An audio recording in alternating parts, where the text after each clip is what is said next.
And let's start the show. Hey everyone, I'm Jeff from inthirdperson.com, a personal look at video games, board games, and other nerdy pursuits. And it is a Winter Wonderland time in Overwatch.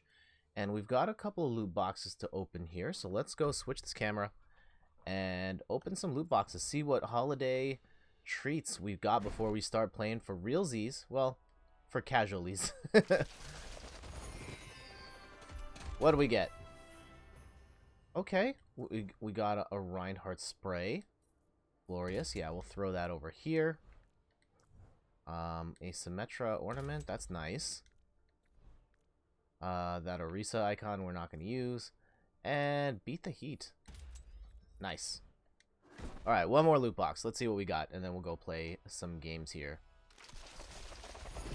Ba-ba-bum. Ooh, there we go. That's more like it. We got a Genji skin. No monkey business. Voice line from Winston. That's a sick skin from Pharah. Definitely gonna equip that. And a spray. Another Symmetra. There we go. Alright, let's go play some games. How you guys doing today? It's very much tis the season here in my part. 7 minutes to queue up on DPS. Okay, we're gonna play healer. Then, while you wait, choose between a variety of activities. We can do practice range, skirmish, deathmatch. Now play against your party members, or game browser. Play a variety of modes created by players. Oh, we actually have game browser now. Interesting. I did not know this was here.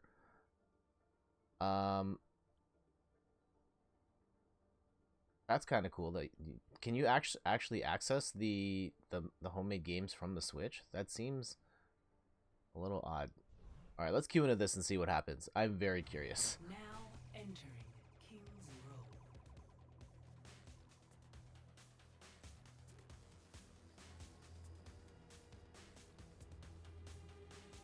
What is this? Am I just like flying right now?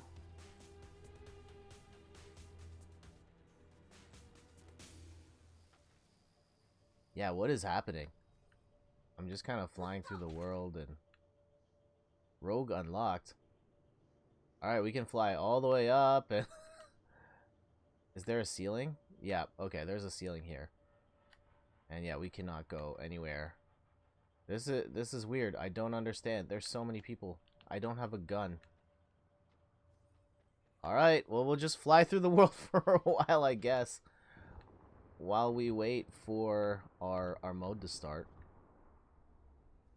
At least we get access to more stuff. I think as a streamer, Overwatch has become particularly difficult in that you're waiting for really long load times. Really long queue times.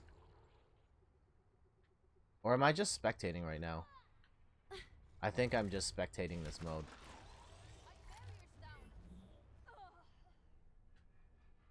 And yeah, you're just waiting for minutes at a time to get into a game because of the new 222 system. And as a streamer, it's like, oh, what am I supposed to do in the meantime? Alright, since I talked about Mercy in my post on Twitter and Instagram, let's go play a little bit of Mercy. It's been a while since I've played some Mercy. I generally prefer to pick healers with a little more damage to them. But I enjoy playing Mercy. She was the first healer that I really got into. And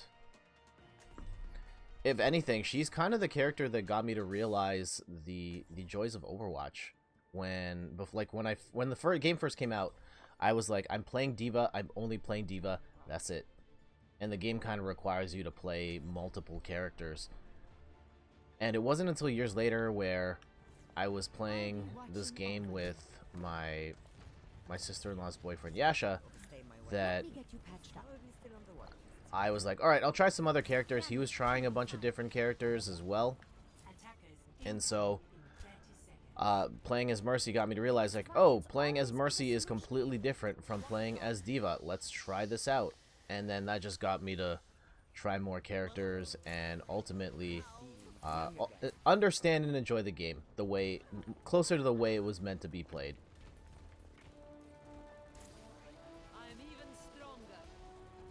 Ooh. Alright, is this going to be a good bastion here?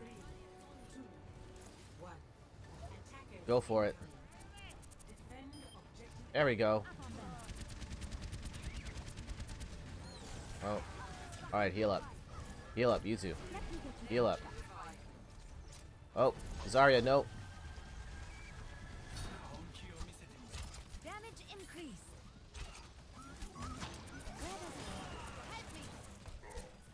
Okay, everyone heal up. Heal up. And so yeah, this is a little chaotic here to start. I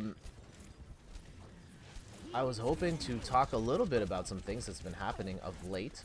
For example, we watched the Spike Game Awards together.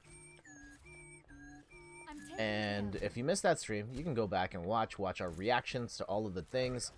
But admittedly, I thought the actual show was kind of weak. I felt like we're just at a really weird part of the console's lifespan where like all the heavy hitters are kind of gone now, and we're in the midst of a transition to the next generation. So they're just, the games that were being revealed weren't all that heavy hitting. And the biggest reveal was the... Get back here. This is not your time. The biggest reveal was the Xbox Series X. And they... I felt like Microsoft dropped the ball there. They just talked about it so casually, and it didn't really look like there was anything crazy or special about it. To the point where, like, at first I didn't even realize it was the Xbox, and then once they revealed that, I was like, oh, really? That's kind of it? And I felt a little underwhelmed, to be honest. Oh, come on, don't die. Don't die. So that was a big miss. Congratulations to... what was that game? Sekiro for winning Game of the Year. Congratulations to all the games that won. Personally, I just wish... Ooh. I just wish that the reveals were better. I think Nintendo not really showing anything really hurt. Yeah, we got No More Heroes. Yes, we got Ultimate Alliance characters, but those were really early in the show, and they're not that big. Like, people were expecting at least a Smash Bros. Character. At least a Smash Bros. Character. And we didn't even get that. So that was unfortunate. Alright, we need to get over... Hop over. Don't die. Don't die. Oh, also...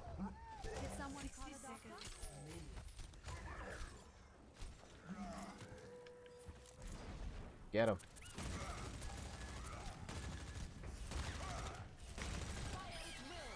Heal up. There you go. Yeah, Mercy's been doing okay so far.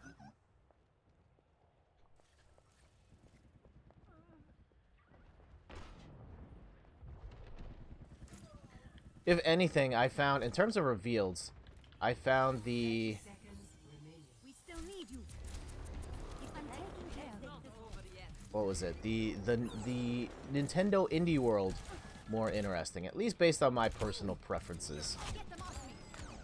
Let's get you back out there. Get him. Get him. Do your thing. Yes. Yes. Uh-oh. Nice. That was a really... Oh, no, they got it. Darn it. I should have been paying more attention.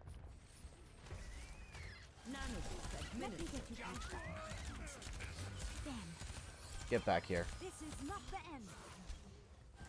Okay, heal up. Heal up. Damage boost engage. Bastion, get back here. Alright. Go team. Watch your back. Let's get you back out there. Correct choice.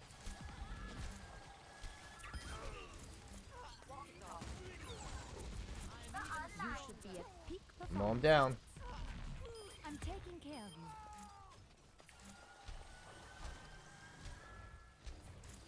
I should play this character more often. Damn.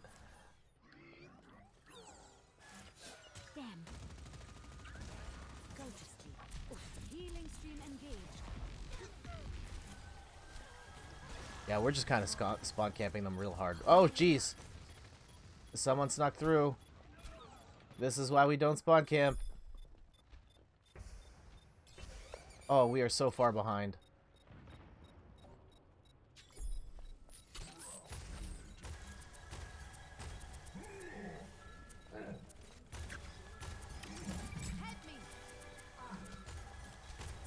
Okay, keep healing. Keep healing. Guys, can we get some backup? Please. There we go. Connection ongoing. Alright. Don't die, don't die, don't die. Zarya, get over here. Nice. On them. 60 seconds remaining.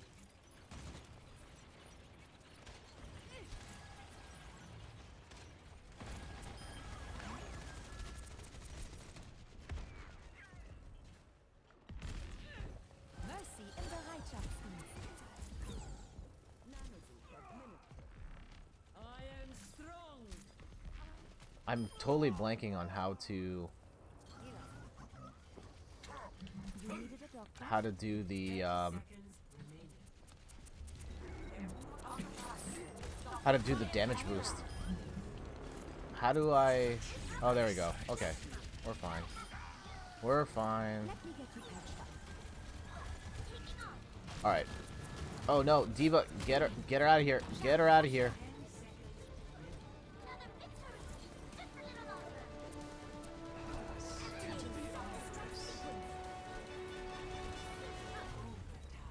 All right, finish her. Get her out of here. There we go. Got this. Or get Zenyatta out, and we should get the W there. GG. Victory. Give me that loot box.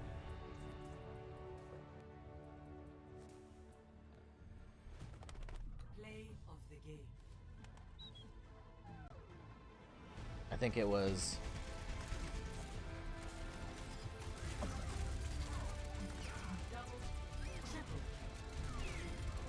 Yeah, I think I assisted him on that one. No, no, I didn't. That was.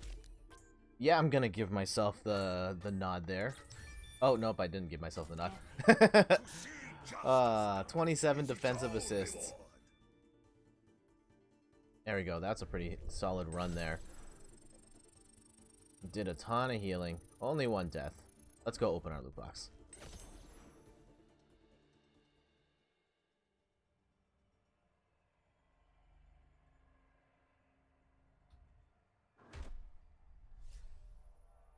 What we get? Ooh. Ash victory pose. Yes. Sigma diag. Okay. And we got some money. Oh, we got over a G. We got to go shopping. All right. Who do we want to buy stuff for? I like to play Hanzo. I like to play Ash. Those are my that's my squad. And we have the wolf one. That's good. Too bad we can't get young Hanzo. Looks weird to me. Casual? No. This one is so good, and it sucks that I can't unlock that. Okay, I don't necessarily want to buy any of these. How about for Ash? I like playing Ash. Maybe not as much as before. Let's get down to some of these gangster. The jungle one's not bad. Ooh. Oh, that's locked away. Alright, we're going to have to think about that. We'll think about it. Quick play. 10 minutes for DPS. Are you serious? Okay. I'm going to pick these two and see what happens. We're probably still only going to get... Probably still just going to get tank, but that's alright. I'll talk about some other stuff in the meantime. Um, I made a YouTube video last night. I haven't posted it yet. I'm trying to make a couple of videos, have them in the can. I want to start launching them early next year, and I hope I can make it a regular thing. Fingers crossed. I think it's been on my bucket list for so long to make YouTube content, more original YouTube content, more than just, hey, here's me playing a video game. And it's been a challenge. Just not having the equipment, not having the know-how, not knowing what to make. But I feel like I'm ready now. Alright, I like Wrecking Ball. I like Wrecking Ball a lot. Oh, alright. Hopping into a game already in progress. Not looking good for our squad. I know, creatively, like, it's weird. Like, making content online is something I've been familiar with for almost 20 years now. Starting with my personal blog, I've done podcasts, I've done live streaming now, and oh no, oh no, oh no, drop. Oh, it dropped on the wrong thing. All right, we gotta get out. We gotta get out. Bail out. Bail out.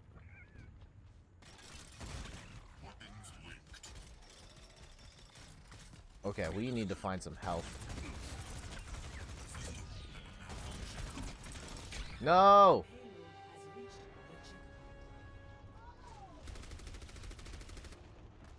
Yeah, my history with video. I started at the beginning of... Oh my god, I can't believe we're almost done the decade. But I started at the beginning of the decade, like 2010, 2011, with my MacBook, and I would point the camera of the MacBook at the computer, or at the monitor. And it was an awful... Like, the picture looked awful. I didn't have a capture card, and it was awful, but I really wanted to make video. And I just... Over the years, I've just been piecing things together with the equipment that I have, with the limited equipment that I have, and the knowledge that I have, just building on it. Then I got the capture card, continued to edit with whatever software I had, and now I got a computer that seems good enough for what I'm trying to do, and I've been watching more videos, trying to get a feel for what I want to do in the space, and I think I've got something. I think there's definitely more to be done, and more. I'm going to experiment more, but the goal right now is to get in the habit of making videos, and we can worry about like the particulars of that after. But right now, it's really a matter of getting in the habit of making these videos. Drop. Oh, he was already dead. Darn.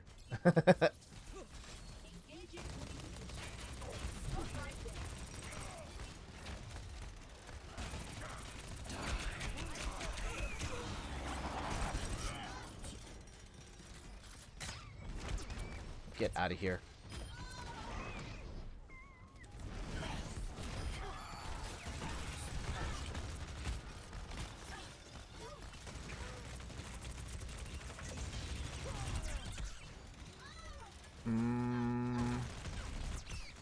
Oh no.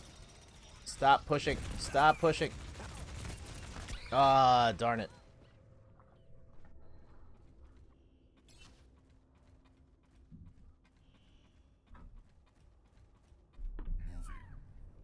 Okay.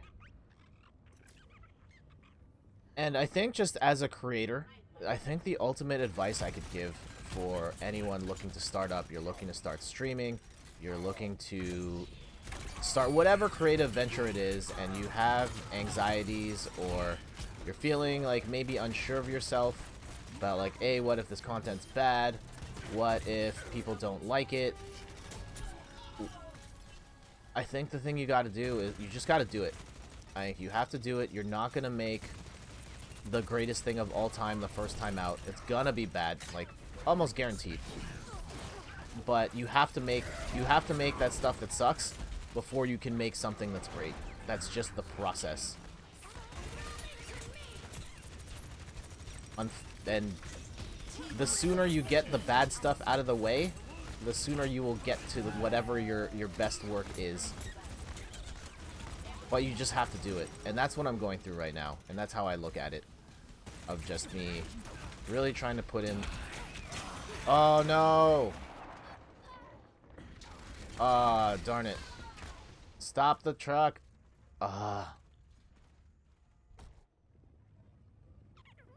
Yeah, just put in the reps.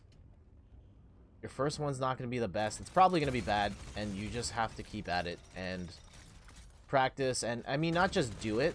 I mean, that's the start. 1, do the thing. 2, you got to make an active effort to try and get better at the things you are doing.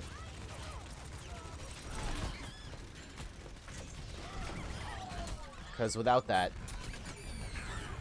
you're just, like, putting in the reps. Like, you will not... I find with creativity, like, yes, you got to do the thing. And the biggest thing is to at least get in the habit of doing the thing. But the next thing you got to do is to really hone your craft. How do you become a good writer? How do you become good at cooking? Like, you have to put in the time to understand what makes this... How do you make good stuff? And work at it. If you don't work at it, it won't get better. Uh-oh. I'm, like, stuck here.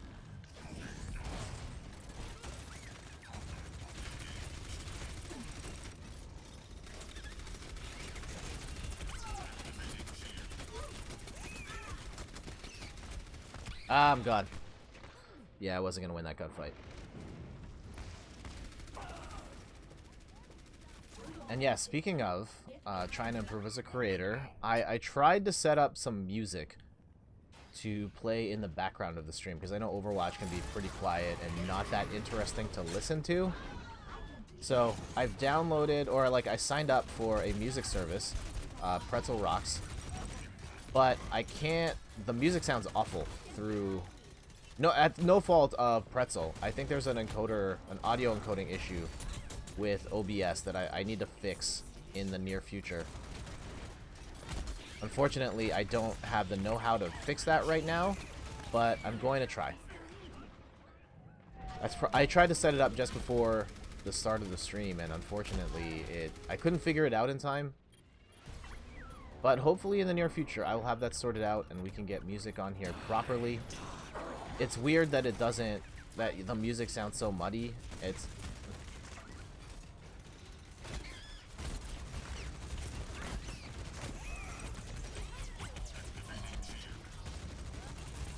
Ah! That was a mistake. At least we're pushing the truck back. In transit. Alright.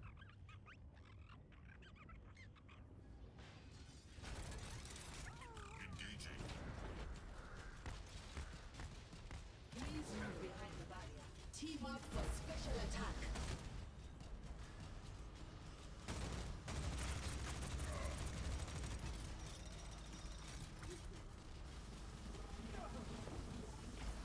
Okay, we will hold on to... Get out of here.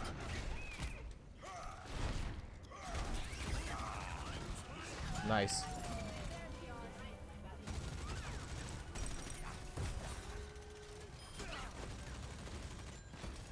No one can hide from my sight.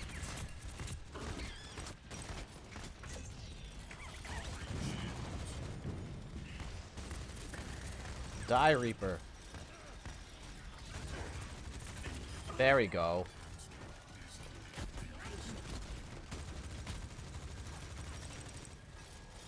Yeah, bring it. Where you are? Where are you, Junkrat?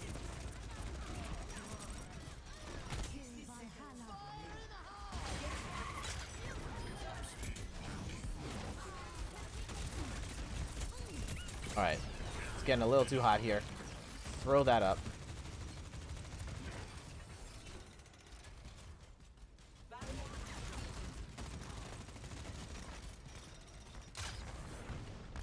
Drop on him.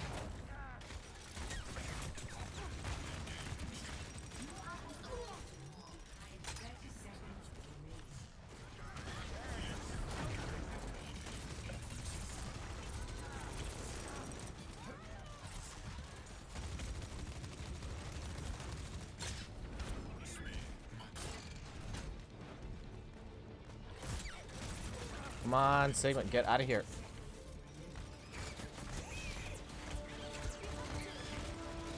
No! Oh, come on. Hold him off.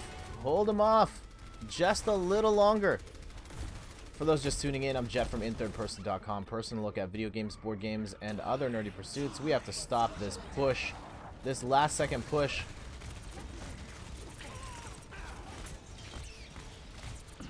Ah! No! Oh no, this is bad. This is bad. I gotta roll out. No, that was dumb. Oh, please, Mercy. Alright, clip up. Get out of here. Get out of here. Get off the truck. Get out of here. Please. Is this gonna do it though? Oh, we can at least drop some mines here. Yes. Yes! It worked! Oh. That was so good. That was so good. Oh, damn that Reaper.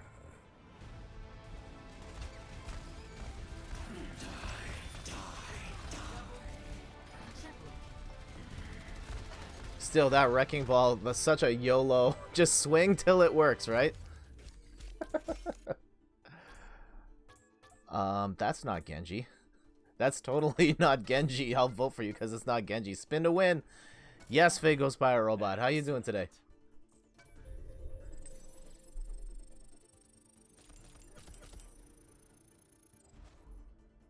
Oh, there we go. We hit it. Get another loot box. Yes. Alright, we will leave this game, open another box. We'll try and queue up for DPS again. The lineup for DPS is crazy long, like 10 minutes. Ugh. What we get? Okay. Got a victory poke. That was really gross. Did we equip that? Yep. Get some beep. We got lots of Bastion. We got some more money. I don't know what to spend it on. Actually, I think I know how I'd spend it on. Now that I think about it. I think it's got to be... Oh, we're entering another game. Alright. Now arriving at Ilios. Is it Wrecking Ball time again? I thought that last game went well. We'll try it. We'll try it again. Prepare for battle. I just think that in this environment, like, Wrecking Ball is such an interesting... I don't necessarily think he's a competitive... At least from when I watch competitive Overwatch, he's not really used at all.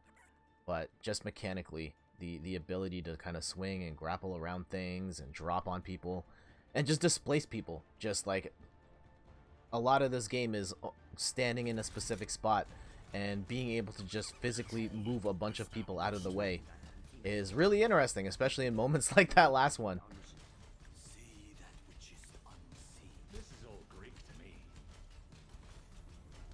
Probably scrub level play, but it worked. 5, 4,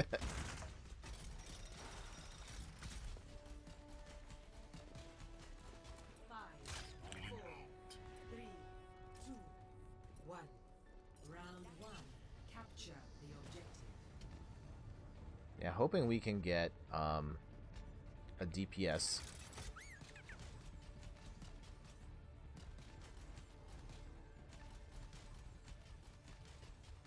A DPS spot next time.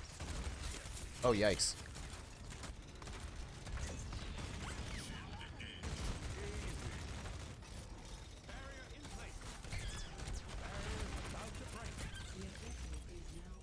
Uh-oh. He's taken Diva's spot as the best dive tank. Ah, okay.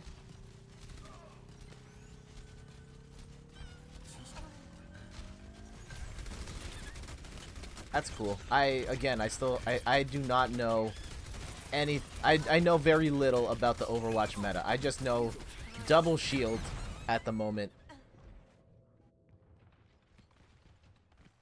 But yeah, Fago Spy Robot, how's your weekend going so far? Yesterday, I was at my godson's 2nd birthday. Shoutouts to Alex, happy birthday. We were at this like sort of Chuck E. Cheese kids establishment. It's like a much smaller, like it's in a weird like industrial park, and it's been converted into a play space meant primarily for private parties. Oh damn it! I ran out of ammo on.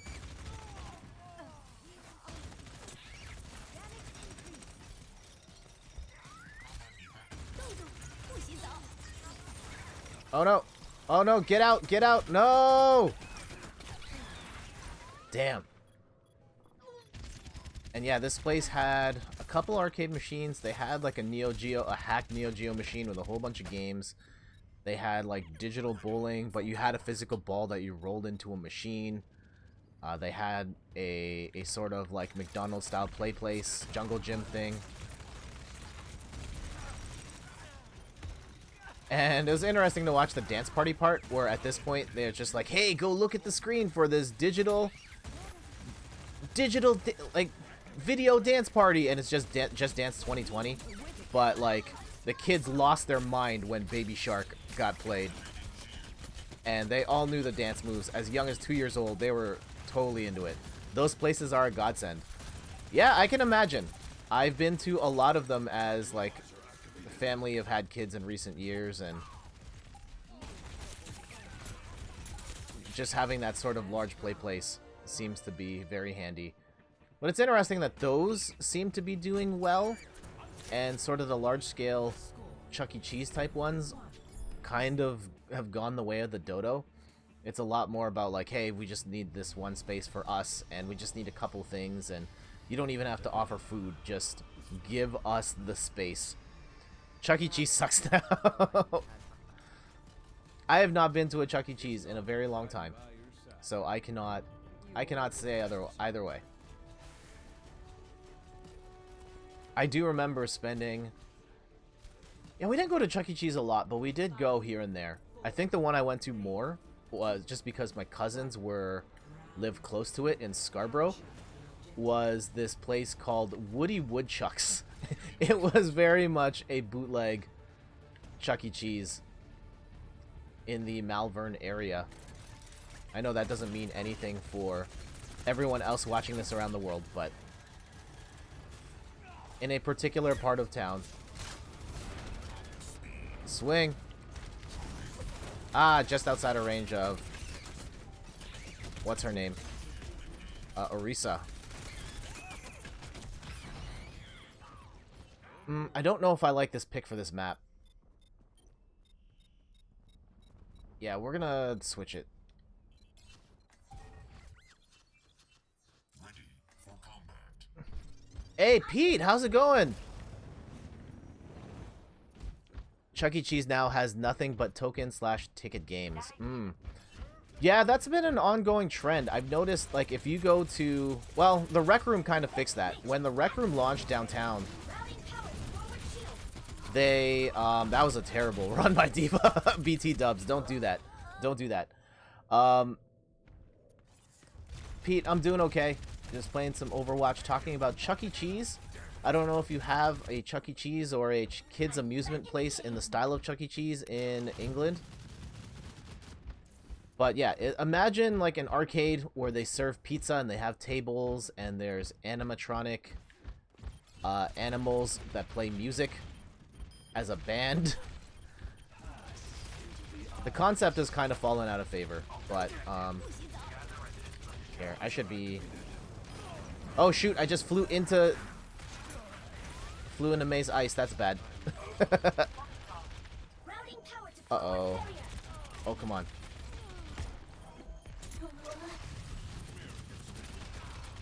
Get rained on.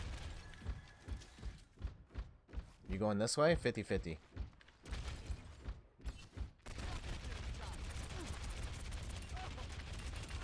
I know what you're gonna try and do. Not gonna happen. Hey, get out of here. Alright, I gotta get out. Oh, okay. Stream is dying a bit. Oh, no. Yep, it's dying a lot. Okay. Better now. Yeah, it's been weird. And I know it's crapping out again.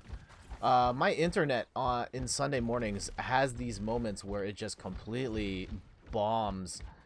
And I don't know if there's anything I can do about that. I've already put the variable bitrate in place so that at least it doesn't skip frames, but it doesn't help me when it looks like the stream looks like you're watching through a postage stamp. Alright. We can try to restart the stream after this, but I'm not sure if that's gonna help ultimately. Yeah, apologies guys. I will try and address this right after this game. We'll see what we can do.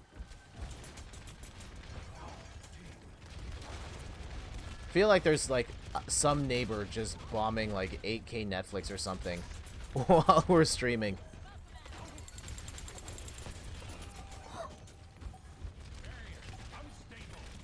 You're not gonna boot me. Not gonna boot me. You're not gonna blow me up. There we go.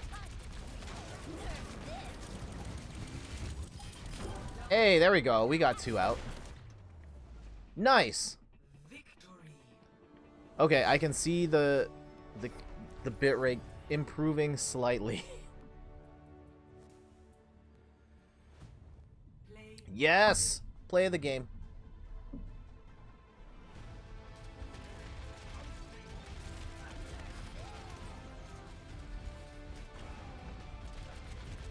Here you go.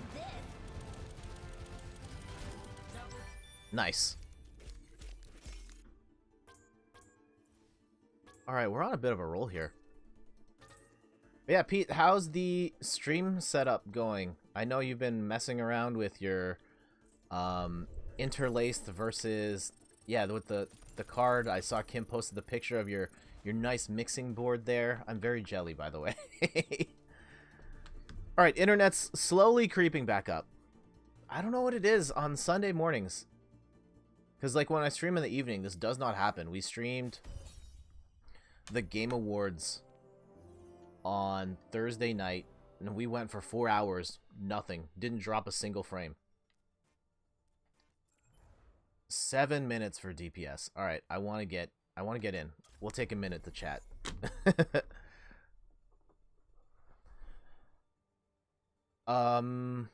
Yeah, we were just talking about stream setup stuff. I think the next challenge I have to figure out is playing music in the background. I've discovered a thing where when I play music, the music sounds great in my headphones, but when I listen back to the recording, it's awful. And from what I've been able to gather, it might be an encoder thing where you can get better encoders for OBS, but I don't understand why it can't just do like CD quality audio out of the gate.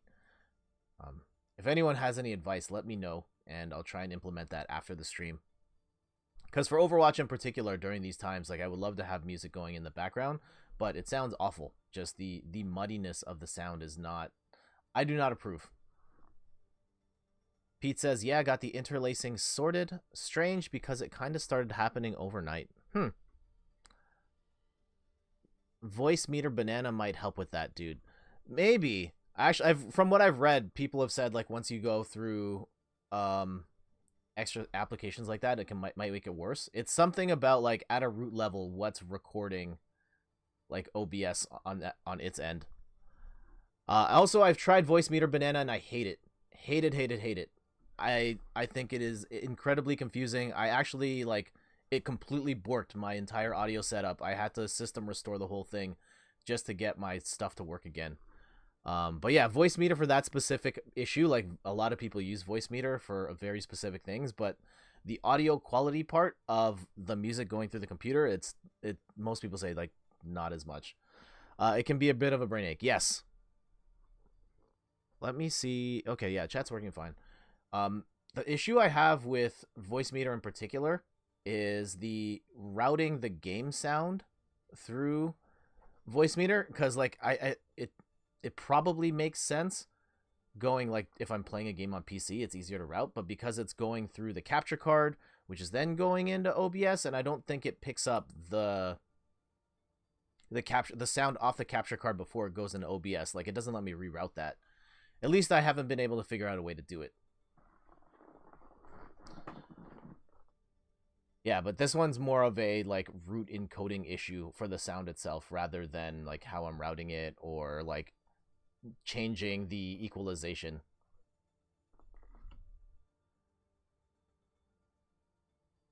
So I'll have to experiment with that some more. Did any of you guys watch the Game Awards at all? I thought they were pretty lukewarm.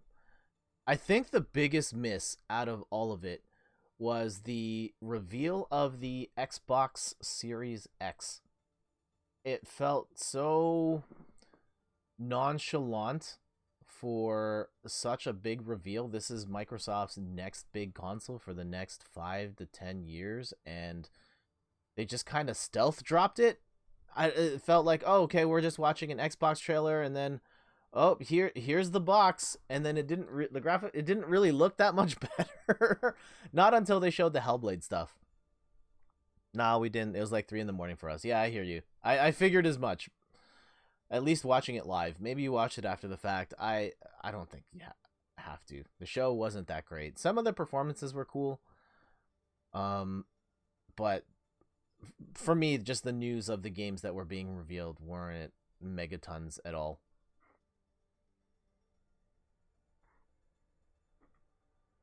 Other things happening in my life. Yesterday, yeah, we were at the children's play place thing for my cousin's kid, my godson, Alex's birthday. Interesting to see the kids lose their minds to Baby Shark, and oh, there we go, game found, finally. I got to play Street Fighter Rainbow Edition. I don't know if you guys have ever seen the Rainbow Edition of Street Fighter, but it is a trip. It's like one of the earliest days of like hacked games, and just this particular version of Street Fighter where you could hit a button and then swap as different characters. Ryu threw double fireballs that weaved in and out, and you could throw like 20 on the screen at once, and people just had crazy moves and abilities, and it was completely broken, but it sold incredibly well, and Capcom was forced to respond by making their own game a little nuttier. So like things like Ryu being able to jump in the air and then do his hurricane kick, that was in response to Rainbow Edition. Like Chun-Li being able to throw fireballs, that's also a thing that was inspired by Rainbow Edition. It was cool to see that. I haven't seen Rainbow Edition in a long time. My friends, such resources standing around. There's glory to be won. You for your acting ability. Let's get moving. Just in time. Get behind. Oh, do we got the Cybertruck here? No, okay, not quite. Not quite the Tesla Cybertruck.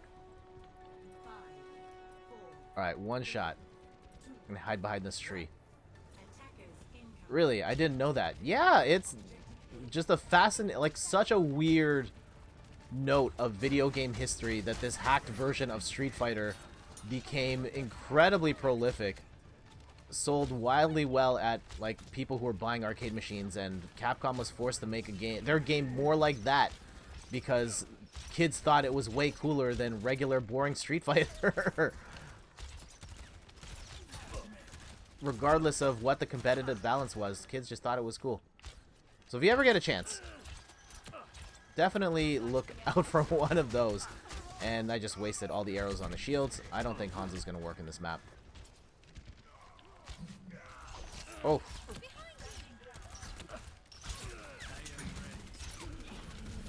Yeah, this is not... We're going to have to switch it up. Let's try some Junkrat. It's a perfect day for some mayhem. How's your Christmas preparations coming along? My wife and I did some more shopping last night. I think I've got all the gifts. The last one was for Steph's family's white elephant, and I took care of that. I got what I think is a really nice gift.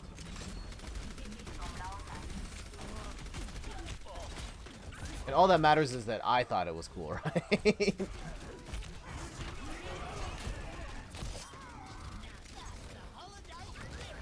Aw, man. Not working out here. We are done. Maybe 1 or 2 gifts to wrap, but that's it. Nice. That was the thing I was trying to get to. Now that I remember it. We wrapped all the presents last night while watching The Mandalorian on Disney+. My wife got Disney+ this week. She's been sick with the flu. And was just like, you know what? I'm just going to get this service, and I'm just going to binge this while I lie down on the couch. And we finally watched The Mandalorian. I don't know if you guys have seen it at all. But I think it's okay. Uh-oh. No! Oh, come on. And I'm gone. Still no better? What do you mean by still no better? Sorry, Pete. I'm not sure what you mean by that particular comment. But yeah, The Mandalorian, I don't want to spoil too much, but it focuses on a bounty hunter who... Oh, the wife. She is getting better. Still sick, though. Still very much so. Oh, jeez. My Junkrat not working out here. Yeah, she'll be going back to work tomorrow. She's still not 100%, though. Back for more. But she'll get there. She'll be good in time for Christmas. Yeah. Flu sucked. Oh, jeez. I shouldn't have fired that off right here. Oh, okay, maybe I should have. Awesome. I'm dead too. But hey, we stopped the payload.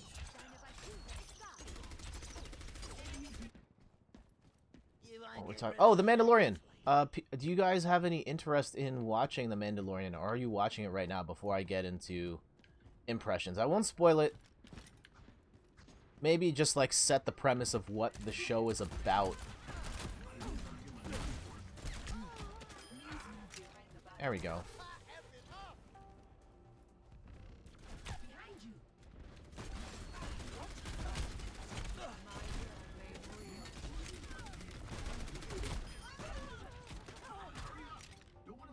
Boom, boom. Oh, that's a bad guy. We should blow him up. No! At least, okay, I did most of the damage on that. So I'll take it. I'll take it. Looks like our image quality is looking okay now. I love it when that happens. So yes, for those just tuning in, I'm Jeff from inthirdperson.com. Personal look at video games, board games, other nerdy pursuits. Just playing some Overwatch on this Sunday, heading close to Christmas.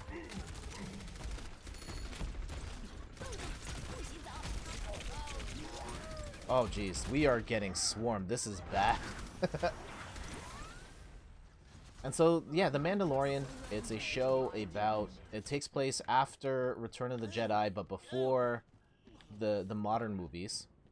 And it's a story that focuses on a bounty hunter. Sort of like the Boba Fett guys. And the whole thing is he gets offered this one lucrative job for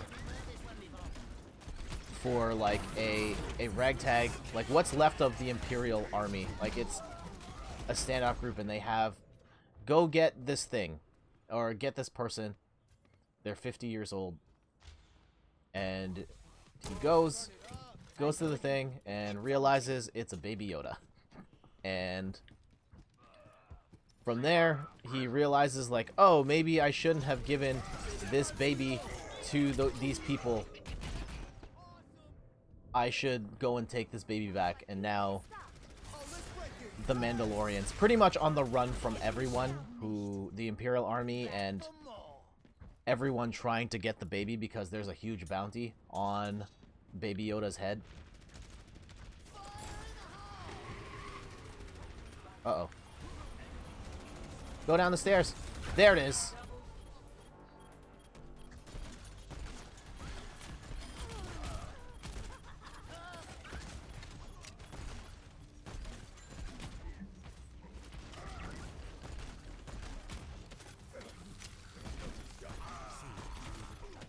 Alright, stop them. Can we hold them off?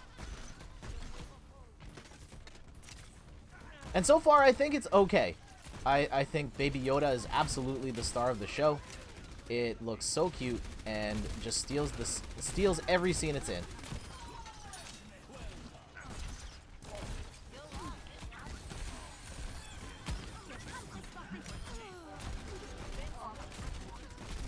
But yeah, the story feels very small scale, like just the arc of it is very similar from one story to the next now. It just feels like go to planet, like still running from bad people with the baby, protect the baby, do something nice on the planet, find another planet is the arc of it. And it's okay. I would like to see more ties, and there's very much callbacks of like, hey, remember this thing from these old Star Wars movies?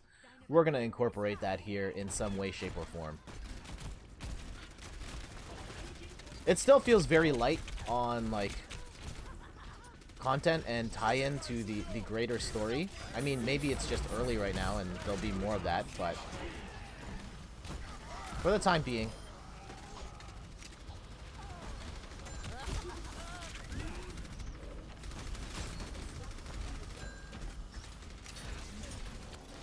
Ah, darn it.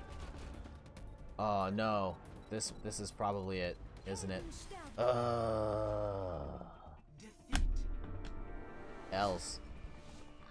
And the internet's going down again. Man, these Sunday mornings, I don't know what it is that crushes my internet connection. But apologies for these dips.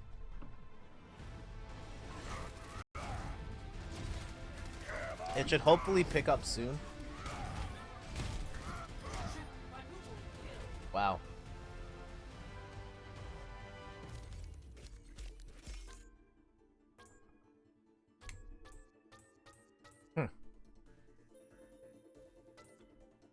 Let me see if there's anything I can do.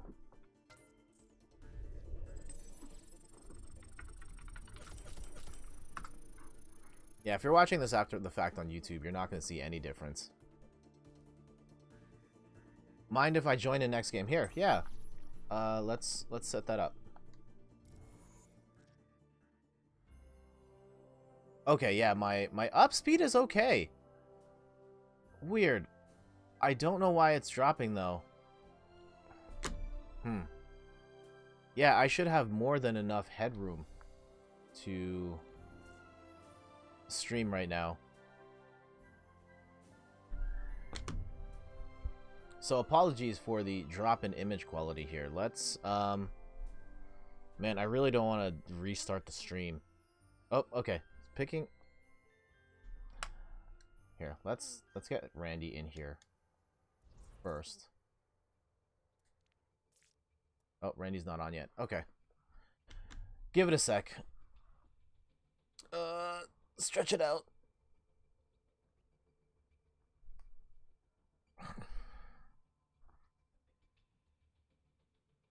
So yeah, quality's not great. Yep.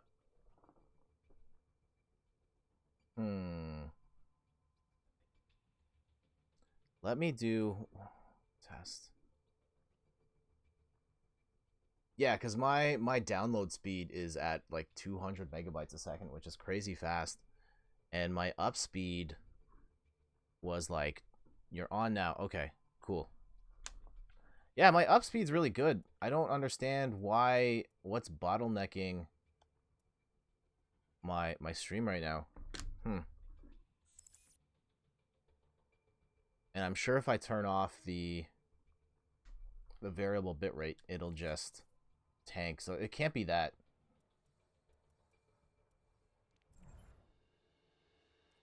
Okay, we're moving our way towards Ugly Sweater 76.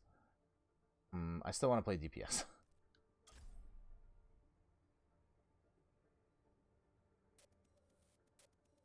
There we go. Sorry, dude. Went AFK for a bit there. Ah, no worries. We were just talking about the Mandalorian on Disney Plus. I don't know if you're watching that at all, or if you're interested in it. And apologize again for the. I'm apologizing again for the bad bitrate right now. It looks like my internet's slowly picking back up.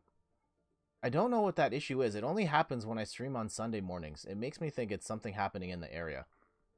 All right, I see it. We're at over 1,000 kilobytes a second. Keep climbing. Baby Yoda, yes, the Baby Yoda show. I think Baby Yoda is adorable, and I'm glad that we're watching the show because at the very least there are a lot of moments of Baby Yoda in there that haven't been memed to oblivion. So you just get even more Baby Yoda action, and it's so cute. I feel like though it's a pretty straightforward story.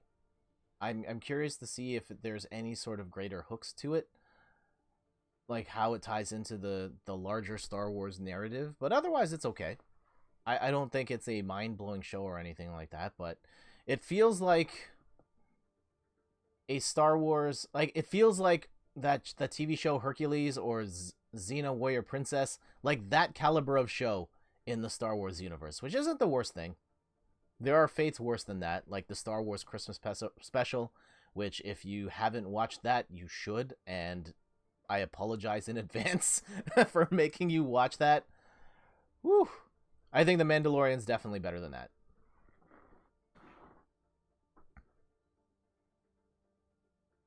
Bum bum bum. At least we have options now. Like we could go to the practice range, deathmatch, or game browser, but like I don't really think there's anything I want to practice right now. There we go.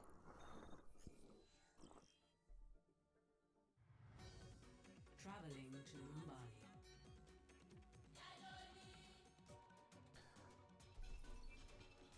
So Pete, I don't know. I know I ask this question a lot to everyone who watches the stream, but we are nearing the end of the year. And what would you say is your game of the year this year? Of the games released in 2019, what's the one that made you go, yeah, this is the best one?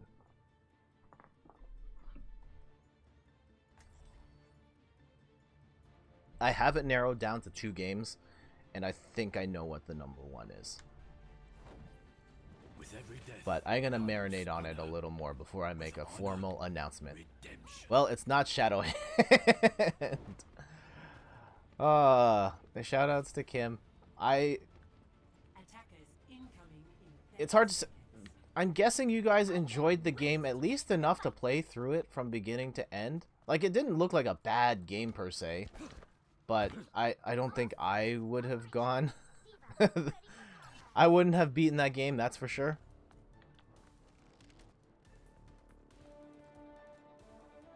Kim can't leave a game unfinished. Oh, man,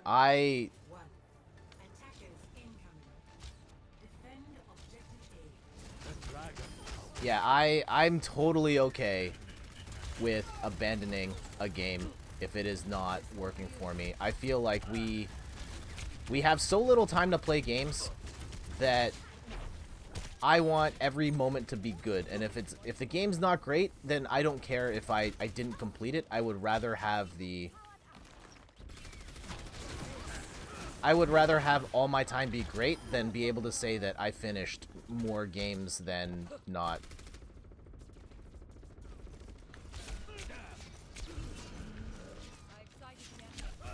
Ah.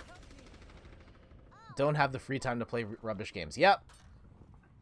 That's my stance. But hey, to each their own. If Kim wants to play Shadowhand from beginning to end, then that is on her. Kim is Ishade.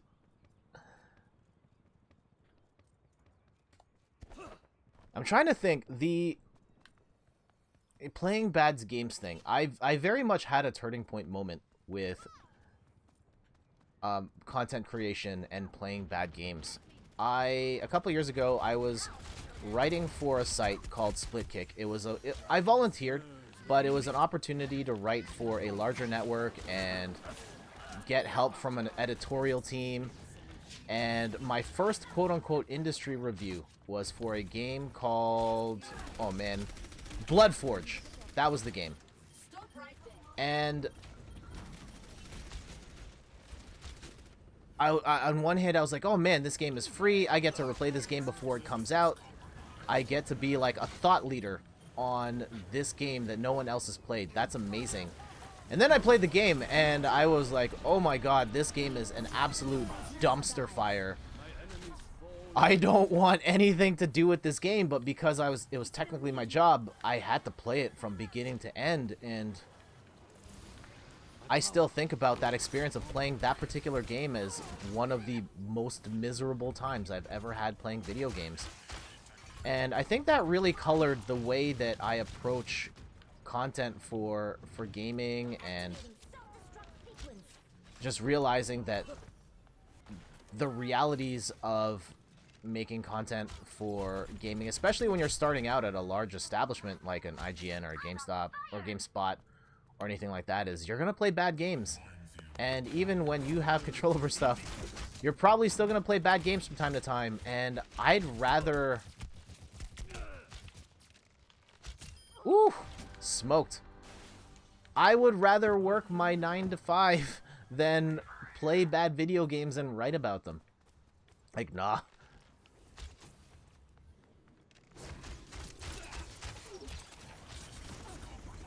Uh-oh.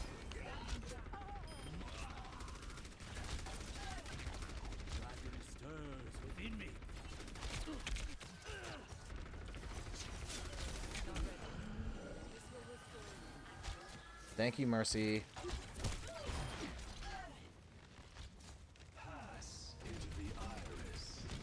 Yeah, there have been a good few times with I enjoyed the Division 2 loads. Awesome. I felt like the conversation around that game kind of just came and went, even though I get the sense that the Division 2 is definitely a better game than the Division 1. I only played... Yeah, I only played the beta of the Division 1. I thought it was okay, but I just never got around to it.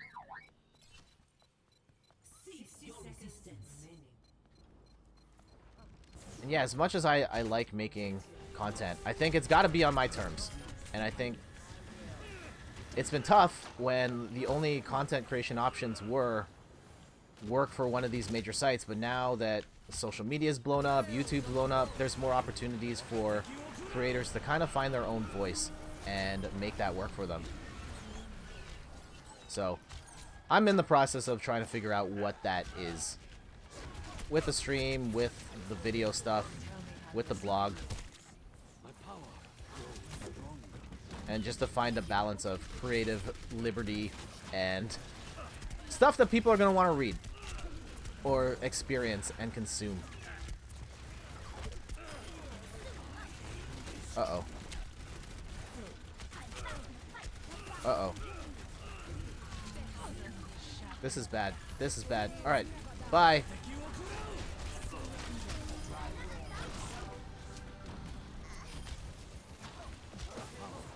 Ah! Guys, stop moving. There we go. Woo!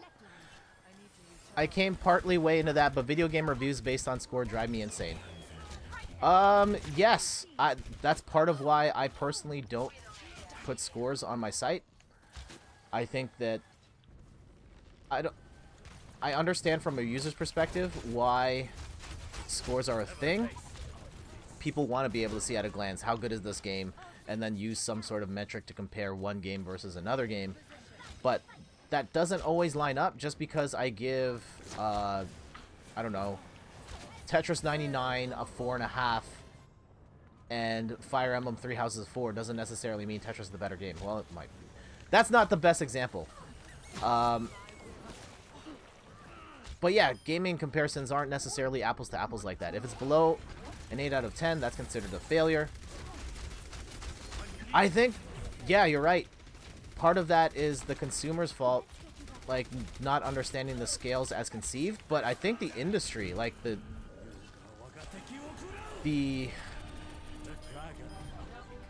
I've been crushing it with these dragons here. Well, the fundamental problem with review scores and why they're so skewed a certain way, and why it seems like everything gets a 7 out of 10 and up and they don't use the whole scale. Tons of bad games. Tons of bad games, and not enough people or resources to review them, and not enough reason to review them. Like, bad games aren't going to generate a lot of traffic, so there's no point in writing about them. Hey, 15-player kill streak. And because of that, most outlets are only reviewing good games that would be in the 7 to 10 range. But then as a user, I'm only seeing 7 out of 10 reviews, and I see that as like the baseline now. So the entire review system across the industry is just warped. And I don't see what the answer is other than just not using scores, but like people want the scores. Ah, that wrecked it. But we're doing 23-3 is a pretty killer line.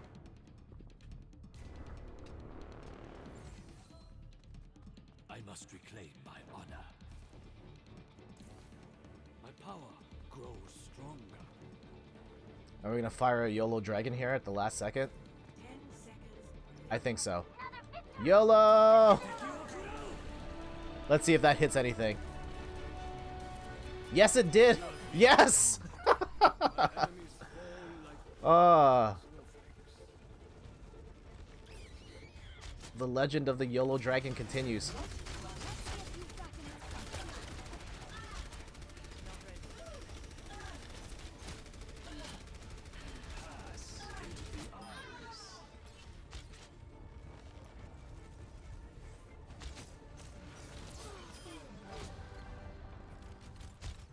There we go.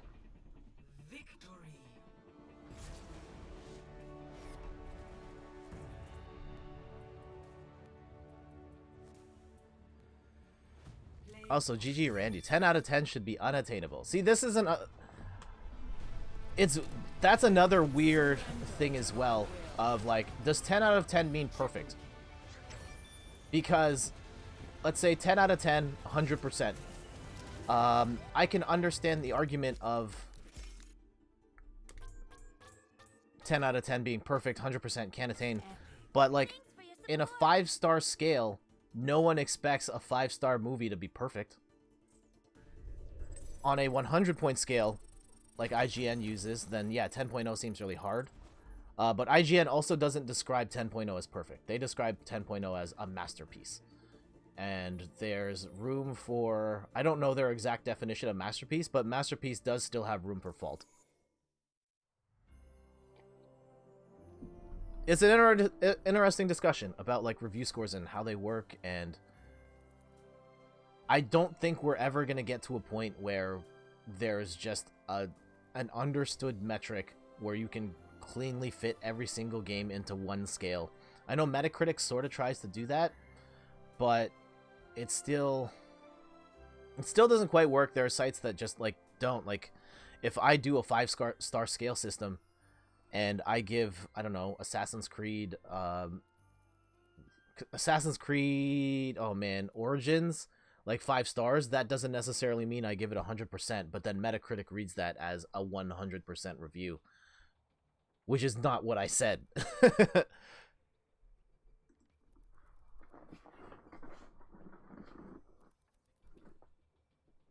So I don't necessarily agree that 10 out of 10 should be unattainable, but I understand the argument. I think if you define 10 out of 10 as... It depends on how you define 10 out of 10. I think, yeah, is 10 out of 10 perfect, or 10 out of 10 the highest possible score that you can give on your scale?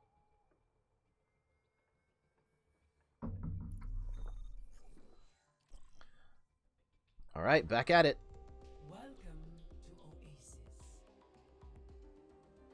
The downside, I think, is people miss out on a lot of awesome but flawed games because the overall score is low. Yes! I think that's really hurt the industry, where just like, oh, this isn't an 8 out of 10? This game is trash. And there's still, like, there are a lot of great games in that 7 to 6 range that maybe they're not perfect games, maybe they have issues, but you in particular would really like that game if you gave it a shot. The way I look at review scores, and I know I'm railing against scores here, but I still use them, and I use them as a metric. I try and read reviews, watch reviews, and understand the particular things that the reviewer really liked and didn't like. I try and find reviewers whose tastes I generally align with. over the course of looking at a bunch of their reviews and getting a feel for what they like and don't like, and what perspective they're looking at a game at. But the way I use Metacritic is like, if it's in the 90s, that is a game that even if I'm not interested in the genre, I would try it out. If it's a game that I like, or like I'm interested in, I'm buying that day one. If it's something out of my comfort zone and it's in the 90s, I would consider picking it up. It's one of those games where like, oh, this is in the greater zeitgeist, I should try this. Back when I was a kid, scores were more important. Absolutely. And I understand the argument for scores, like, especially as a kid where you only have, your funds are so limited, and you needed a way to just see, I'm going to play this game, and I don't necessarily have the time or the patience to read every single review. Like, yeah, that score mattered. But at the same time, there are games that are lower on the scale, and it doesn't account for personal preference or what you're interested in. And so yes, 90% games. If it's not a game, if it's in a genre I don't normally play, but the... Nice shot. But the score is really high, I will try it. I will make more of an effort to give it a shot. I think Celeste is one of those games where that game was getting scored in the 90s. I'm not into the Super Meat Boy, super challenging platforming games, but because the score on this was so high, and because the reviewers said such glowing things about how the platforming was so fun and how much of a positive message the game had about mental health, I tried it. This was my game of the year. I wouldn't have played that had it not scored as high or even paid attention to it. Yeah, I wouldn't have paid attention to it had it not scored so high. Games in the 80s, if it's a game that I'm interested in, buying it day one. If it's something not in the genre that I'm interested in, I'm probably not going to play it. These are general rules of thumb. I might make exceptions here and there. But generally speaking, that's how I do it. At 70, in the 70s, if it's a game that I'm interested in a genre I'm interested in, I will investigate further to see what the criticisms were. And if it's stuff that I would have issue with, then I wouldn't buy it. But if I read through it and understood, like, hey, there's some criticisms here, but it's stuff that I am willing to overlook or work through, then I'll still pick up the game. I think a game like ARMS, which scored in the 70s, is one where, like, oh yeah, this game clearly has problems, but I think I would enjoy this based on what's being said about the game. And I love that game. I think, if anything, it's underrated. And I'm glad to have given that a shot. Oh man, my potato aim there. May was literally just standing there.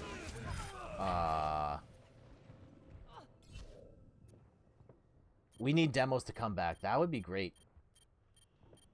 I think the problem with demos, from what I have heard, is that a bad demo is way more effective at getting people to not buy games than a good demo is at getting people to buy games.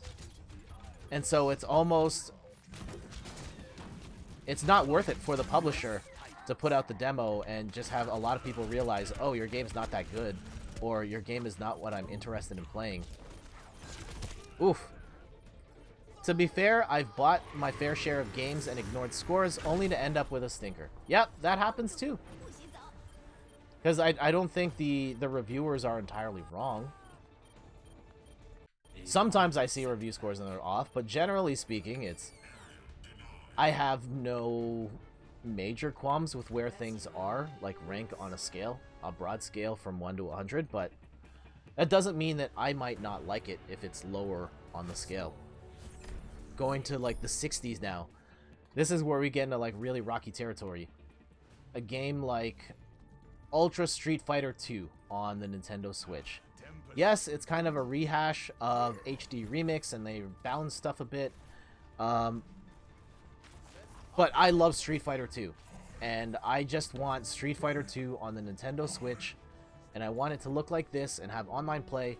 And I don't care about the other stuff. Those other criticisms, yes, those are valid. I can deal with that. I'll still pick that up. But I have to be, like, really invested in that idea of owning that particular game in order for me to, like, ignore the scores and just do it.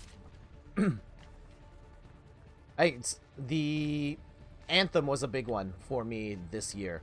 Where, like, yeah, that game was in the high 50s, low 60s, but I trusted BioWare. I really wanted things between me and that game to work out. And I gave it a shot. And it didn't work out, but that's okay.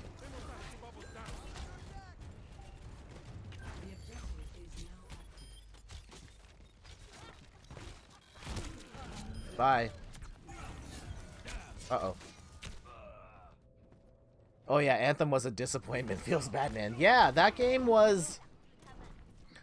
Like, I don't think it was quite the dumpster fire that people made it out to be, but it was a pretty disappointing game. I think in the moment, when you're playing it and you're flying around, it's kind of cool, and shooting enemies is okay, but then when you realize there's literally nothing else going on in the game, wanted it to be good so bad. Yep. Like, when I thought it was okay until we got to the point where it was that really dumb fetch quest towards the end where you have to do, like, the trials, and realizing, like, oh my god, there's, like, really not a lot going on in this game, and they are just padding this out. That's when I checked out, and I was like, nah, we're done, I'm trading this in. But I tried it, and I didn't let the review scores get me down, even if their warnings were valid.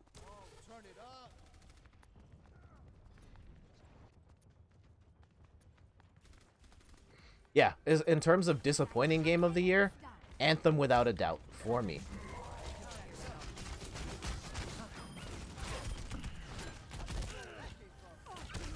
Uh-oh. I want to play Escape from Tarkov, but my laptop isn't happy about it. Yeah, what is that? Like, I've seen Shroud play. Marvel should just give them a barrel of money to make the Iron Man game. Maybe. They have the engine, and we have seen in the past that they can make good games. But I don't know if I trust BioWare anymore. It makes me sad to say, but, like... I know, YOLO Dragon, I probably... That was a complete waste that time.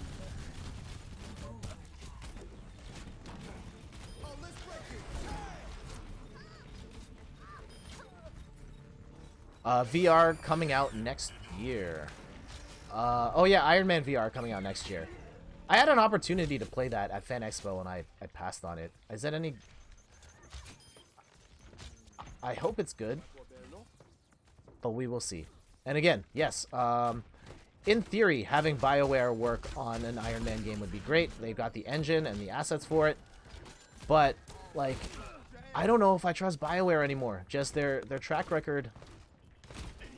Now, the last few games have been absolute duds between Anthem and Mass Effect Andromeda. That I don't know if they're still a great studio in there. I hope so. Woo!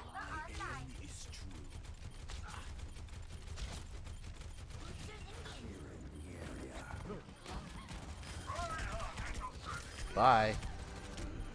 Oh, that's a bad guy. Oh, he just got bopped off the planet.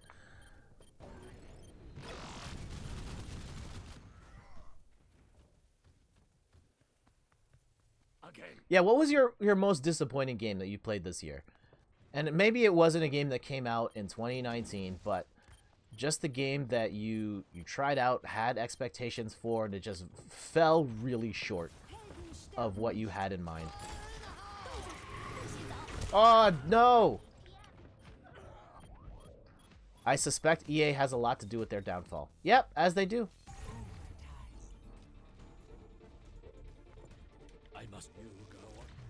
YOLO Dragon did not work out for me that time.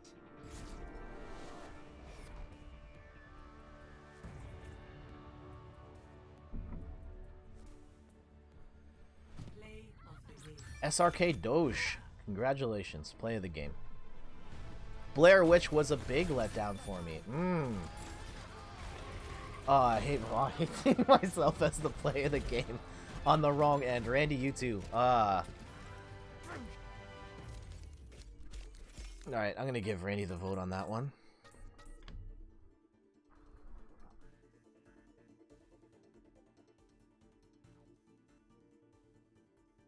Yeah, does Blair Witch basically just... I mean, I guess the original movie was also just a walking sim. But what was the game like? I know it was first person, and was it just like walk around, hear some jump scares at the end?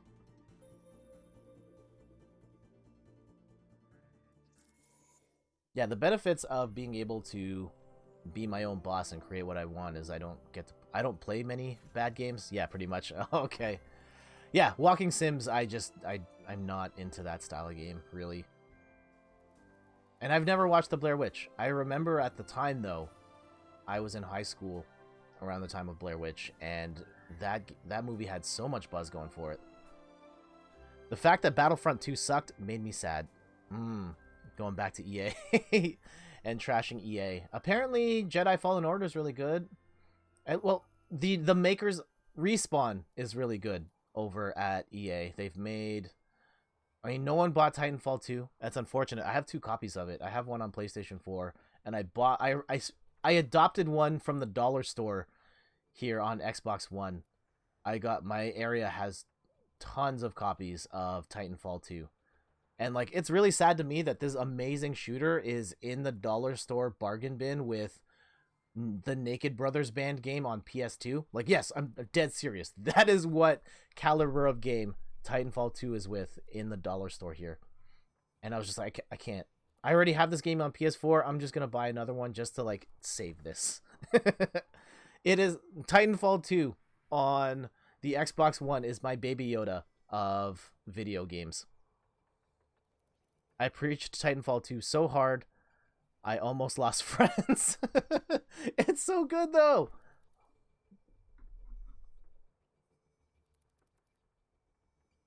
Titanfall 2 fans, always welcome here. But I'm glad that even in spite of that, the Titanfall devs, they now have Apex going for them. Jedi Fallen Order's going really well, so they're not going to get canned like every other EA studio. Yeah, it's making a comeback. Maybe in a little bit. Yeah, I think Apex has helped at least get the word out there that, hey, this Titanfall 2 game was really good, and you should play it. And when I think about the online community is still fairly strong. That's awesome. I should go back and play that sometime.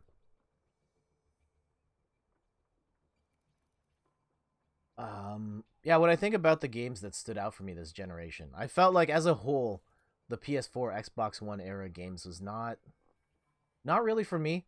I didn't really get all that attached to the games that came out, but some of the standouts, yeah, Titanfall 2's one, God of War.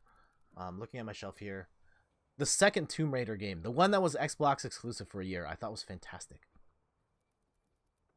I haven't played The Witcher 3 yet. That's on the list.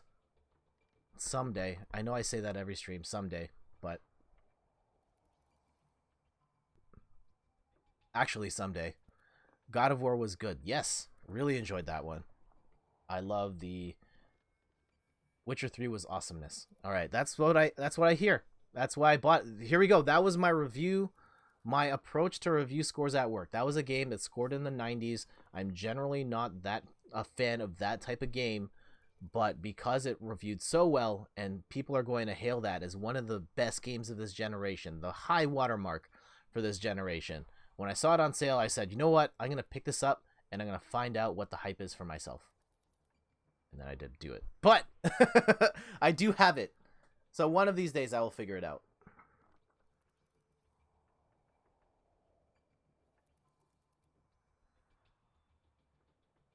I remember review scores stopping me from playing Luigi's Mansion on the GameCube, where it was getting like 5, 6, and 7 range, and it was launch, and I wanted to get something like that scored higher. And so I've never played the original Luigi's Mansion, and nowadays I regret it.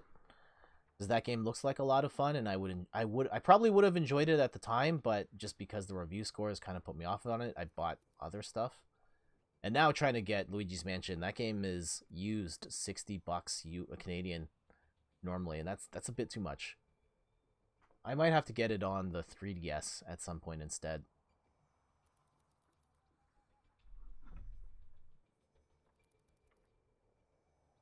Without review scores, I wouldn't have played Advance Wars. I had no idea what turn-based strategy games were. It didn't look interesting to me when I saw what the screenshots looked like, but the IGN review was like a 9.8 out of 10. They were just like, this is one of the best games you will ever play. Buy it now. And I was a highly impressionable teenager at the time, and I said, yes, I will buy this now. Here is my money. And it turns out Advance Wars is freaking incredible. And it opened my worldview to an entirely different genre of game that I wouldn't have discovered without the reviews and if it weren't for those amazing review scores. So reviews still highly influential, but again, that power goes both ways. Traveling to Hanamura. The whole wave of user reviews and people using it as a platform for like review bombing to make statements about not even so much the game and itself, but like political stuff. Ugh.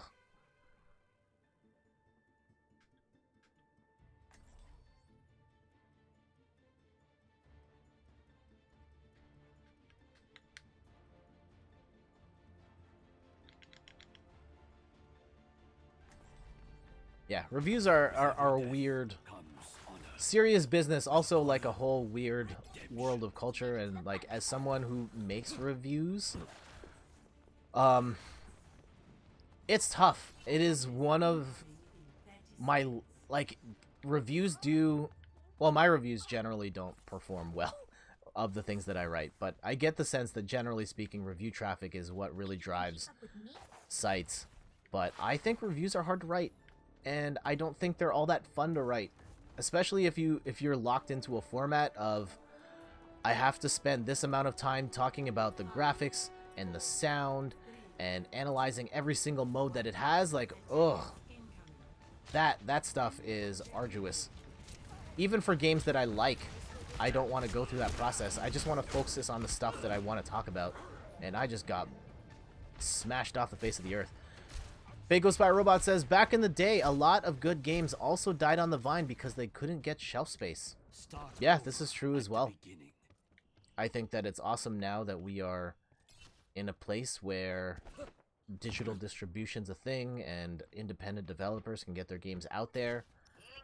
And there are a lot of games that just wouldn't have, a lot of amazing games that we love now that wouldn't have had a platform back in the day because they weren't tied to a major publisher and they were too not of the right scale to fit on a disc or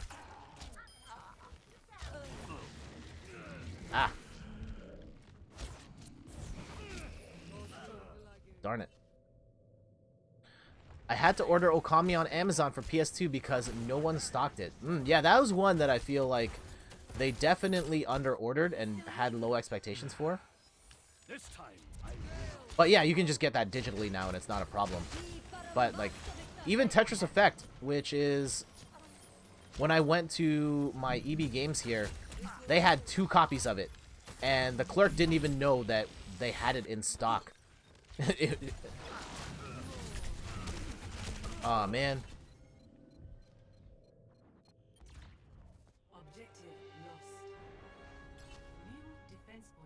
Not working for my Hanzo today.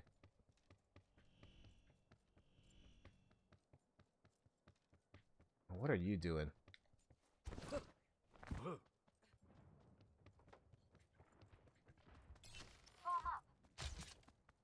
If we can get... Where'd they go? Uh-oh. Are they all running along the side? Like, what? What's happening? Your Hanzo aim on console is better than mine on PC. I don't know about that. I did have my moment. That one game where I got like 30 eliminations. That was pretty good.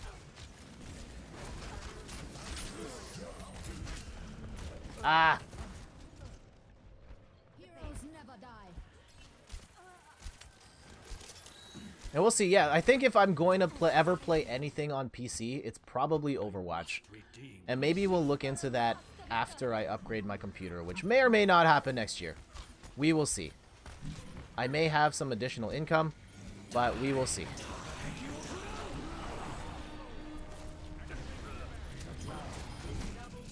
Oh, man.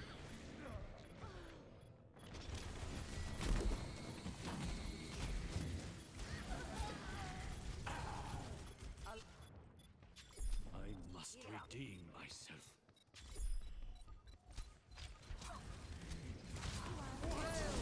Ah, we lost. Oh, well. I think I'm going to switch. I'm going to play some healer.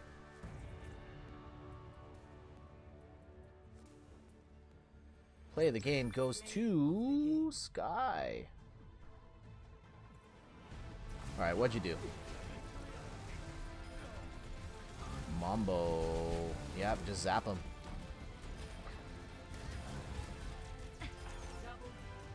And you're like, what reviews like stand out to you that you remember of like, oh, I saw this review for this game and because of that, like I picked up that game, or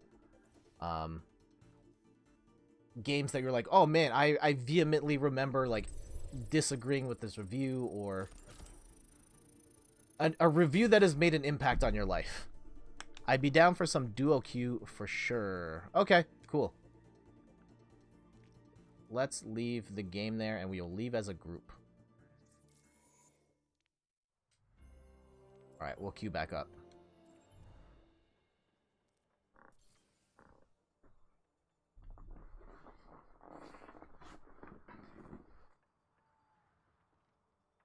In the mysterious future. Oh, okay.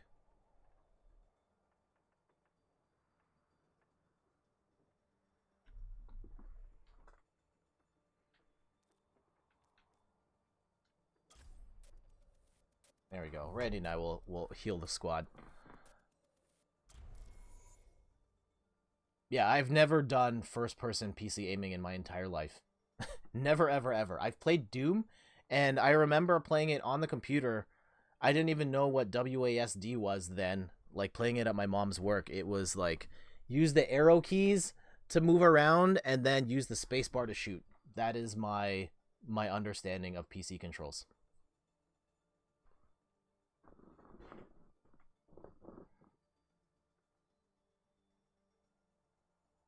Yeah, let's flip this camera around, talking about reviews and ones that agreed with, disagree with, or just really opened up. Oh man, we got into a game real quick.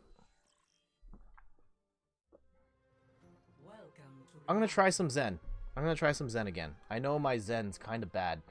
It's a work in progress. I like to shoot stuff though.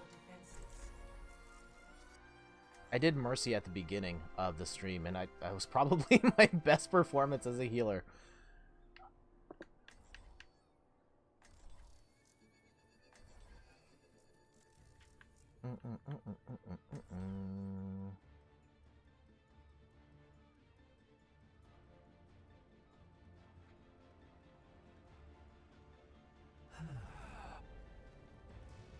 Yeah, hopefully next year.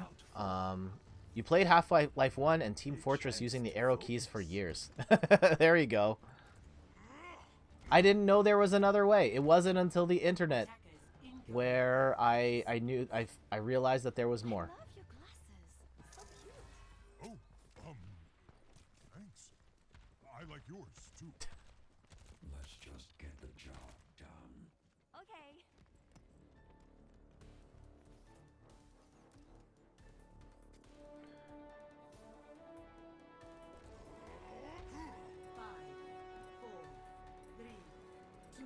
Rack them up. Oh, it's this one, right? Yep.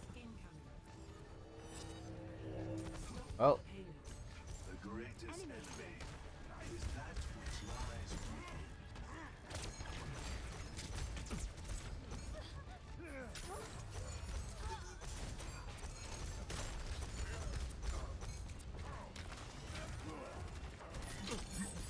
Uh-oh.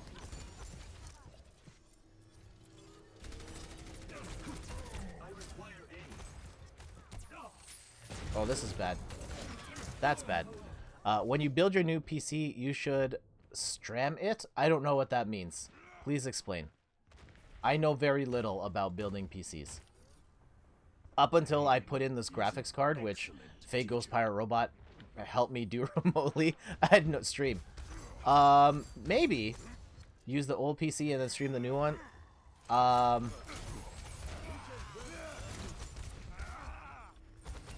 Yeah, that could be fun.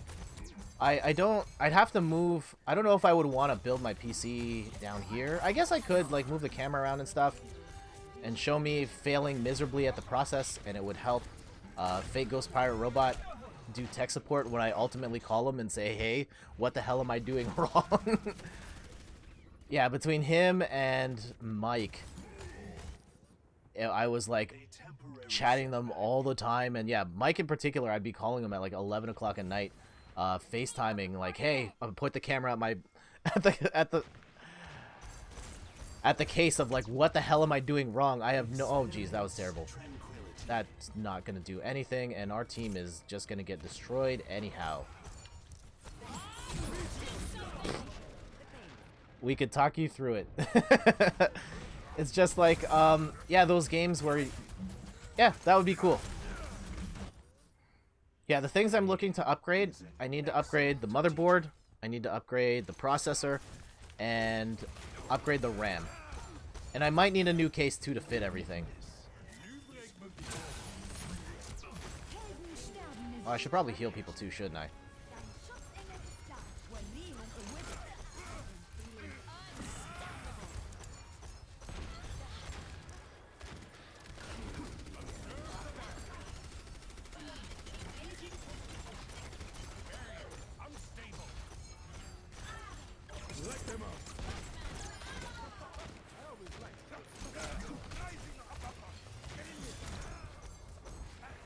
Heal up.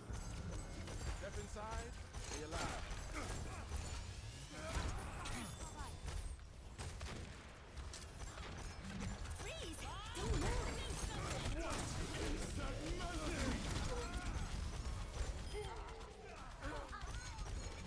Heal up. Heal up, Batiste. But yeah, you'll want a new case. Yeah, okay. Yeah, right now the graphics card does not fit properly into the case that I have. So that's probably something I want to address with a new build.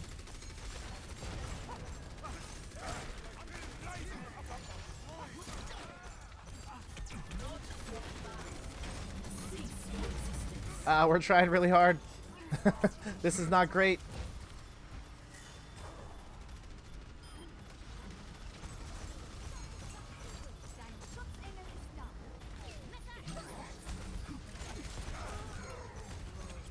Die.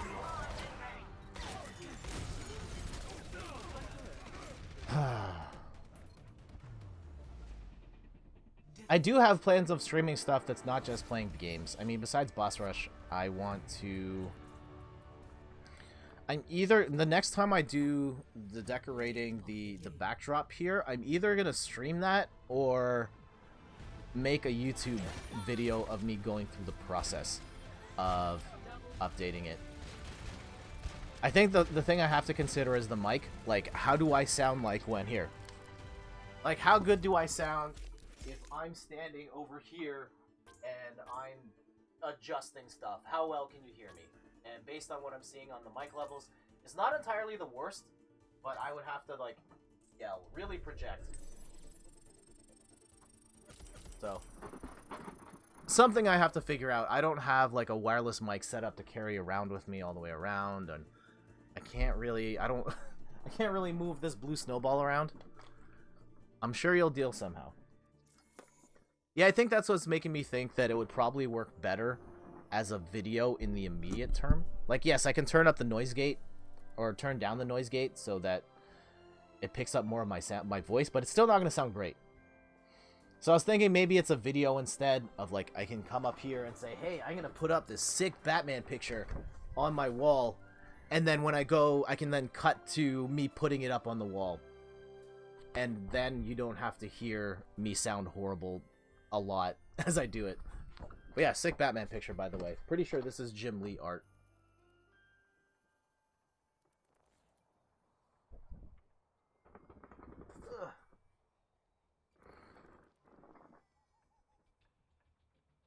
I bought a comic yesterday. Oh, while we're queuing up. Okay, BRB.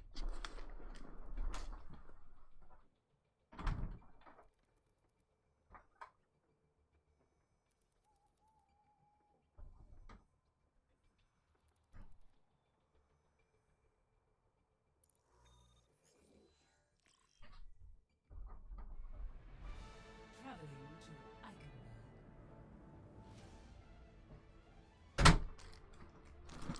Alright. I'm actually going to try and play Mercy, like, actually heal people. Select your opponent. Yeah, for those just tuning in, I'm Jeff from inthirdperson.com. Sorry I'm a little winded, just ran up and down the stairs real fast to get this thing. What's in the bag? I bought some decor for the... Okay, we'll do it after this game. Maybe you can tell. Maybe you can tell, based on that glimpse. What do you think that was? I'll be watching over you. It is a comic that I technically had access to. I have it in a trade, but to have the individual issue is really neat. It is an X-Men comic. It is one that has a pretty notable place in X-Men history. Let's get you back And it's a reprint, so it's not like worth all that much in the grand scheme of things, but I think it is a cool discussion piece, and it'll be cool to have up on the wall. I think that's going to be up here next month.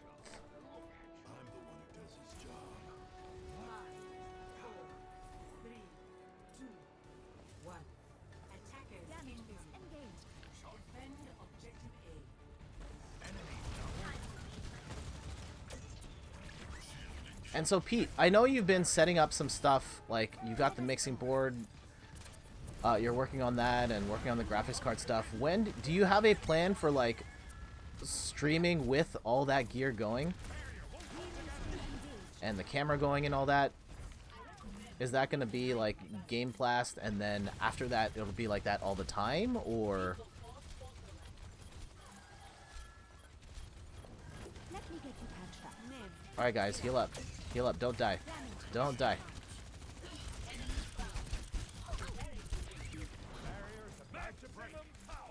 Healing stream engaged.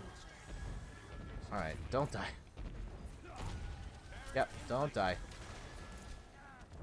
Yes, should stay same setup after Game Blast. Awesome. I look forward to that. I really enjoyed watching, I think it was your Game Blast stream earlier this year where you and Kim were on camera playing games. That was a lot of fun.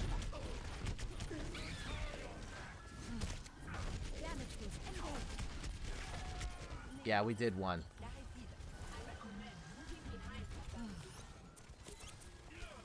Let's get you back out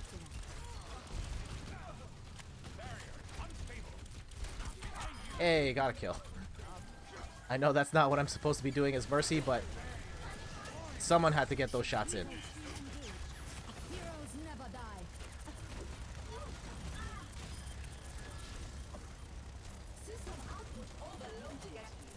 Alright, don't die. Don't die on me. Where does it hurt? Don't die on me. Yep, keep holding it down. Ah! Galley on the rocks just hit affiliate. Wow, that's amazing. Congratulations. You did that in like no time, man. A clean bill of health. Now I need to set up a PayPal to unlock the features. Yeah, that's great. Good job, man. You did that in like, wow. It took me almost a year of serious streaming to unlock affiliate, and it was such a struggle. Congratulations. Let me hit that air horn for you, man. Let me get you patched up. Good job. Go get that paper. I just got lucky, that's all. No, it takes work. It takes... Streaming is hard. Healing stream engaged. And not everyone gets Twitch affiliate. I learned that the hard way. I'm here.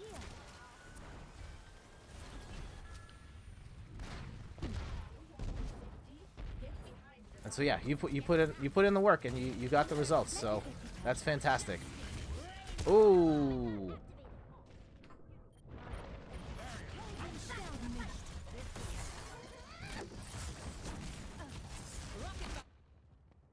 A speedy I love Mercy, but I can never get her right. What is it about her that you don't get right? I feel like of the healers, she... Oh, you always die. Yeah, that's a problem.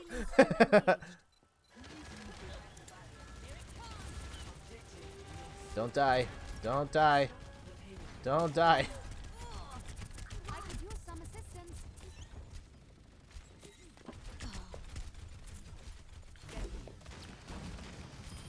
Don't die.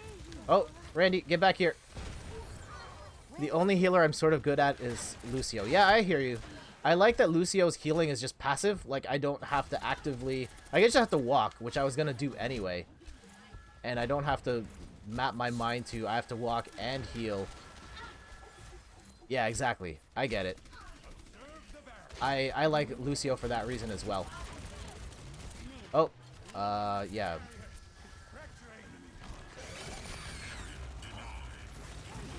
Where does it hurt?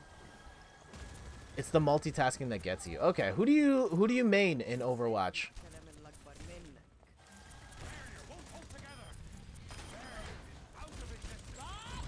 Uh-oh. Uh-oh. Get out. Get out. Also, where the hell is the team? Let me get you patched up. Guys, where is everybody? I just keep running backwards.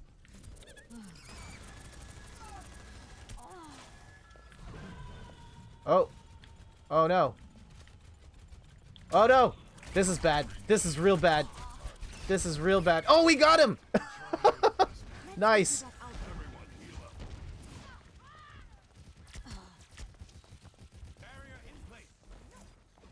Damage amplified. You got the hamster. Nice. Thank you.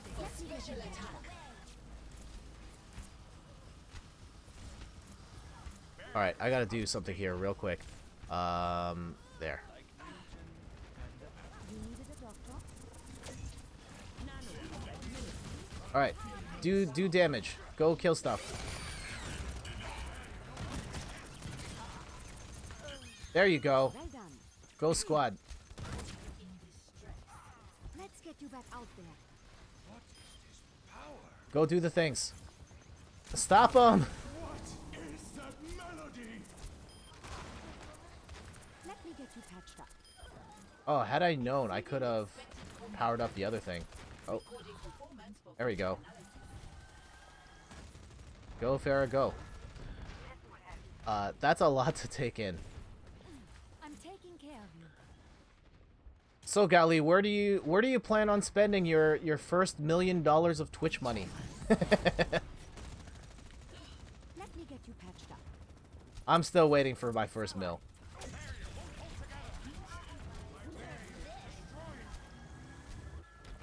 Damage increased. Well, wanted to go to the Bahamas. That's pretty good. You needed a doctor? That's a good choice. Team up for special attack. Oh, come on. Someone hit the...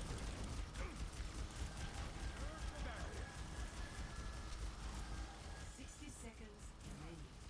No, I don't know how... Healing stream engaged. I don't even know if people will even want to give money.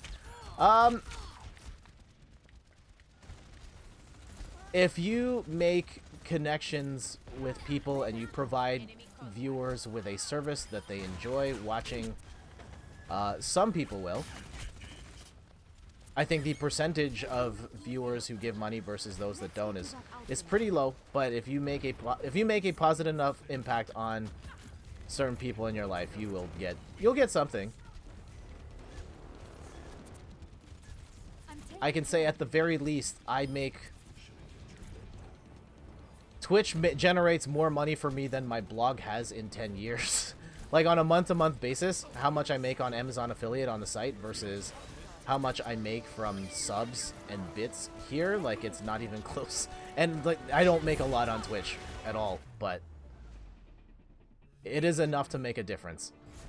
Maybe, thanks. There we go. I did some stuff. Alright, let me show you this thing that I got.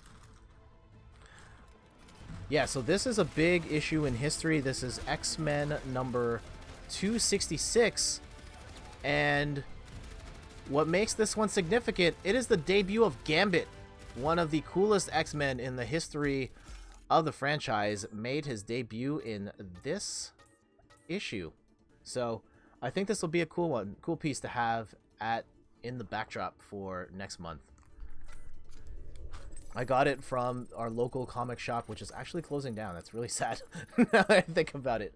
But and I'm actually a little cheesed that it wasn't on sale. They were like 30% off everything in store. And so I was going to buy this in a board game, but the board game wasn't on sale because it's a new release. And then this, for whatever reason, they didn't mark down either. But nevertheless, I got the comic, and I look forward to putting this up on the wall next month. I only know Gambit from the cartoon. You guys remember that? Which cartoon?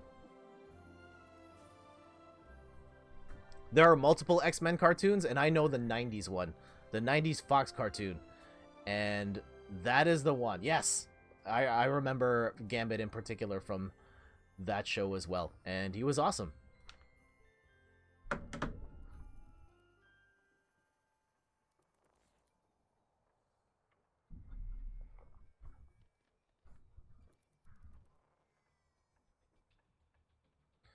So Gally, now that you've hit Twitch affiliate, you've got up the next, like, what's your game plan for streaming going forward? What do you want to stream?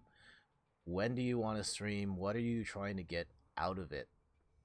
And for everybody else here that does stream, I know I think everybody in the chat has streamed or has done it or is actively involved in it. Like, what are your hopes and dreams? What do you want to achieve by, like, streaming yourself?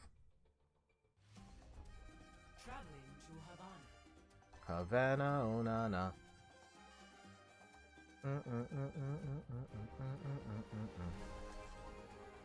Okay. I will play. I thought that my Mercy play was pretty decent there. That means we should go back to Zen. I don't even know. Right now, I'm drawing for a competition, so maybe do that. Cool. Because it's relaxing and maybe stream my attempts at developing my platformer. Yeah, that's a great way to use streaming as a platform. Open that up. I got into spray paint art earlier this year, and I would love to stream that, but the logistics of it don't really work out. I have to go outside. I don't have like a ventilated space. I have to go outside. I have to bring the equipment outside.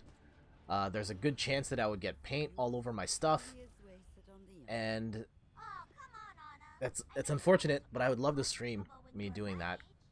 I'll just take pictures and try and incorporate it on the stream in other ways. I've got ideas on how to make that a thing and possibly get that art to you guys.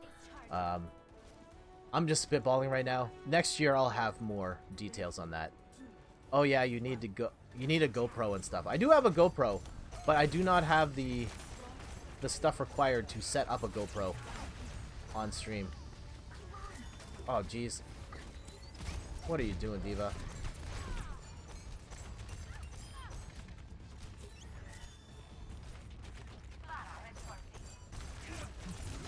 Ah. And even then, yeah, I wouldn't want to get paint on the GoPro, because then I'm screwed with the glass getting paint on it. Repetition is the path to mastery.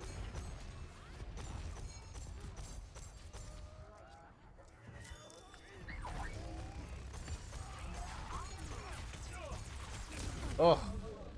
Yeah, this is not working out. This is not working out for our squad. What's going on? Yeah, I think you would need one of those casings like divers use for camp. Yeah, possibly. And then I could clean that a little more easily.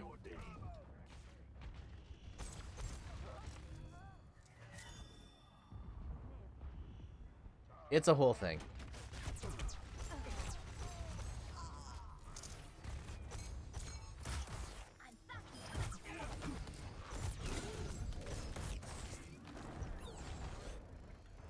Oh, oh, well, I tried. I'm escorting the payload. Let's keep it moving. Where are you, Zen? Zen on Zen. Yeah, that was not fair, but I don't care.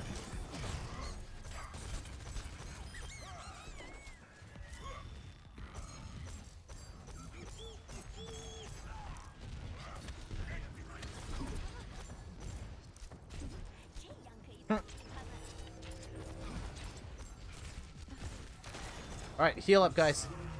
Freeze! Don't move!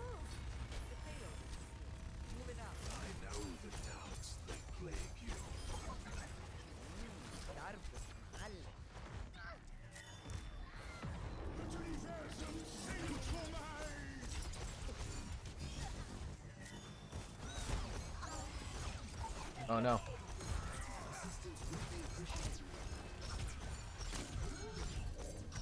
Uh-oh. Damn. Alright.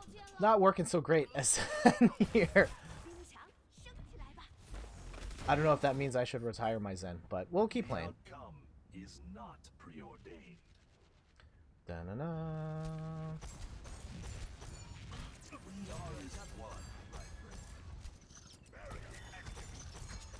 Do you have a goal, Gally? Like, how many people you want to stream for? Do you want to get into, like, 10 viewers, 20 viewers? Like, where? At what point do you think you would be happy with whatever?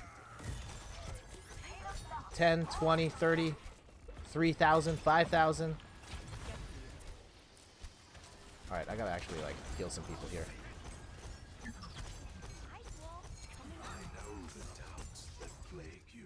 I think 10 viewers per stream, you would be happy. Okay. That's a good number. I think I would be good with 10 as well. Got a raid yesterday with around 250 people. Holy cow, wow, that's amazing. Well, congratulations. Wow. Incredible. And that was insane. I had trouble catching up. Yeah, I wouldn't know. I've never streamed to that many people before, but yeah, that's incredible for you. Congrats. Experience tranquility. What were you streaming at the time? Like, what game? Or what activity were you partaking in when you unlocked that? Or when you got the raid? It was an incredibly sensory overload reading all the messages. I was drawing pixel art. Ah, there you go. Well, there it is. You've got... The outcome is not preordained. You did the thing, and now you will just get bigger and better from here. Make sure to don't forget the little guys like me on your way up. Cease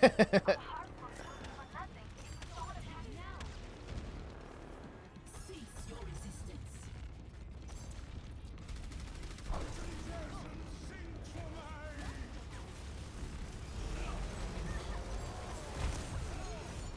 Ah. But maybe that was a one-time thing. But maybe it's not. We don't know that. Either way. Bang. Defeat.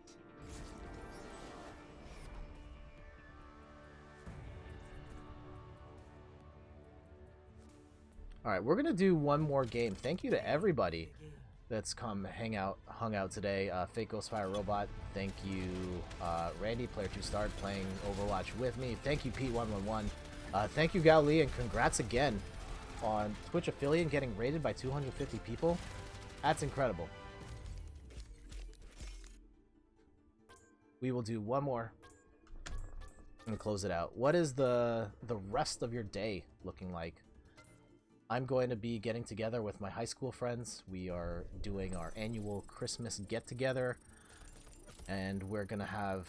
I think we're doing like a dessert place first, followed by the escape room at Casa Loma, which is like an actual castle. So an escape room in a castle, that's going to be great. And then we're going to do dinner after that. So shoutouts to all my high school friends that I'm seeing later tonight. Open this. What's in the box? Oh, that sounds great. Thank you. Alright, we got the Daisy skin. Is it cold in here? Winter voice line for Zarya. That's funny. As juvenile as it gets, but I'll take it. Oh, and you guys didn't see it.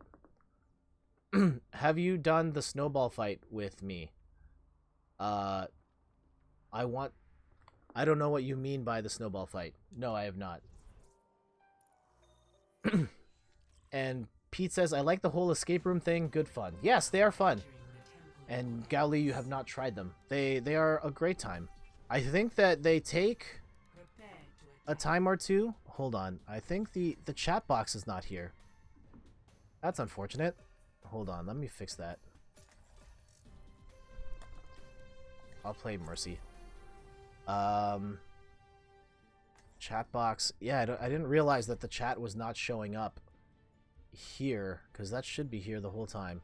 Oh, this is one of the things when I deleted the stream, or I deleted the chat last time. Okay, we'll put that over here. And we will shrink that box down. Farah, if your mother could see you now, I think she'd be proud. It's a mode in arcade. You needed a doctor? Okay, cool. Sorry, losing my voice. Regen burst activated. Yeah, I think the first the first time I went to escape room, I was very confused. There's very much a rhythm to an escape room in the way that they're designed. And if you don't understand the particulars of how escape rooms work, you can get confused very quickly. And just like start doing crazy stuff like ripping out light fixtures, ripping up carpet.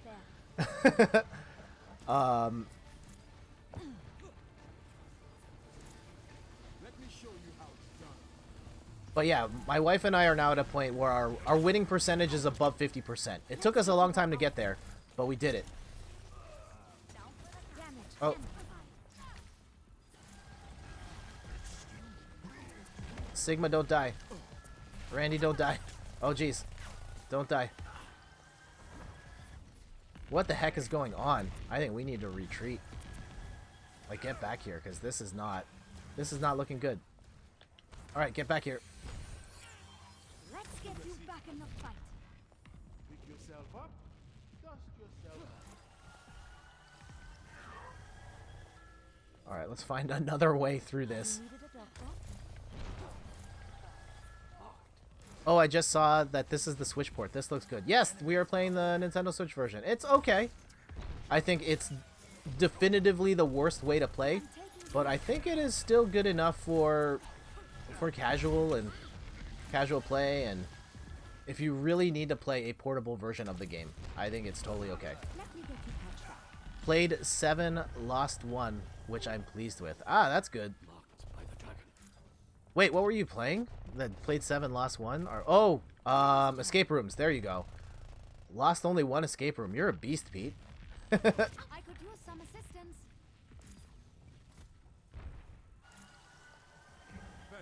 Bad guys. Heads up. What's going on? How come we can't get past the spawn point? You needed a doctor? Yeah, escape rooms. My turn. Yeah, there was a viewer here a couple weeks ago, the last time we streamed Overwatch, and she went to an escape room in Europe that was pretty extreme. And apparently they had different difficulty settings, or like different extreme levels, and they didn't pick the most extreme one, and like someone, like one of the people who was working the escape room, like bit her shoulder as part of the escape room. I'm like, no, that's not okay. You needed a doctor? Oh.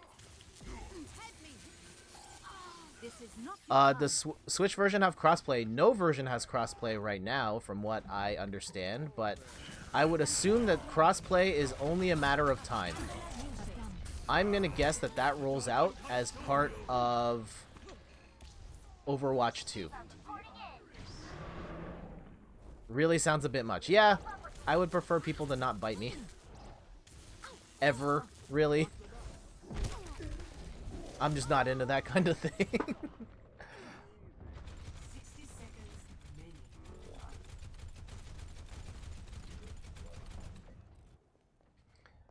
good as snooze. Yeah, this was a miserable game. Is everyone on our team still here? Yeah, we just suck. Mercy's revive takes a really long time to recharge. Yes, it does. That's why we're going to use it right now. Get back, Randy. The battle continues. Uh-oh. Uh-oh.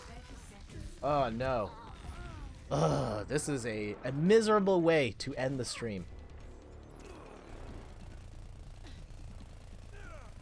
But I do have to go. I must go Alright. where I'm needed. 10 seconds. Man, everybody gone. This is not the end. Yeah, we didn't do anything. What happened? The other guys are probably Smurf accounts. Ah, who knows? Who knows? They could also just be really good.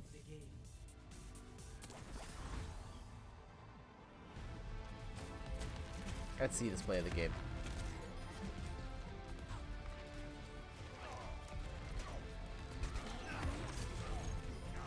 Ah!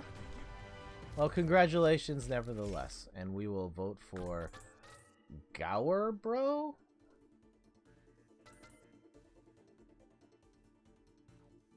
Oh, whatever that is.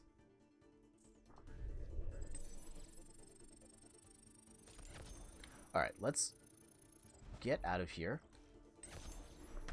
Switch his camera. Some closing remarks. First of all, thank you everybody who dropped by the stream. Gowlee, Pete, Randy,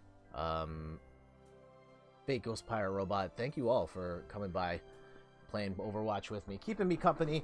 It was fun talking about review scores and Christmas stuff and the Game Awards and all that stuff. And I will be back on Wednesday evening, 8 p.m. Eastern Time. We're hopefully going to finish off Pokemon. No probs, dude. Have all the funs with your escape room. Yeah, fingers crossed that we get through. I'll let you guys know on Wednesday how that went.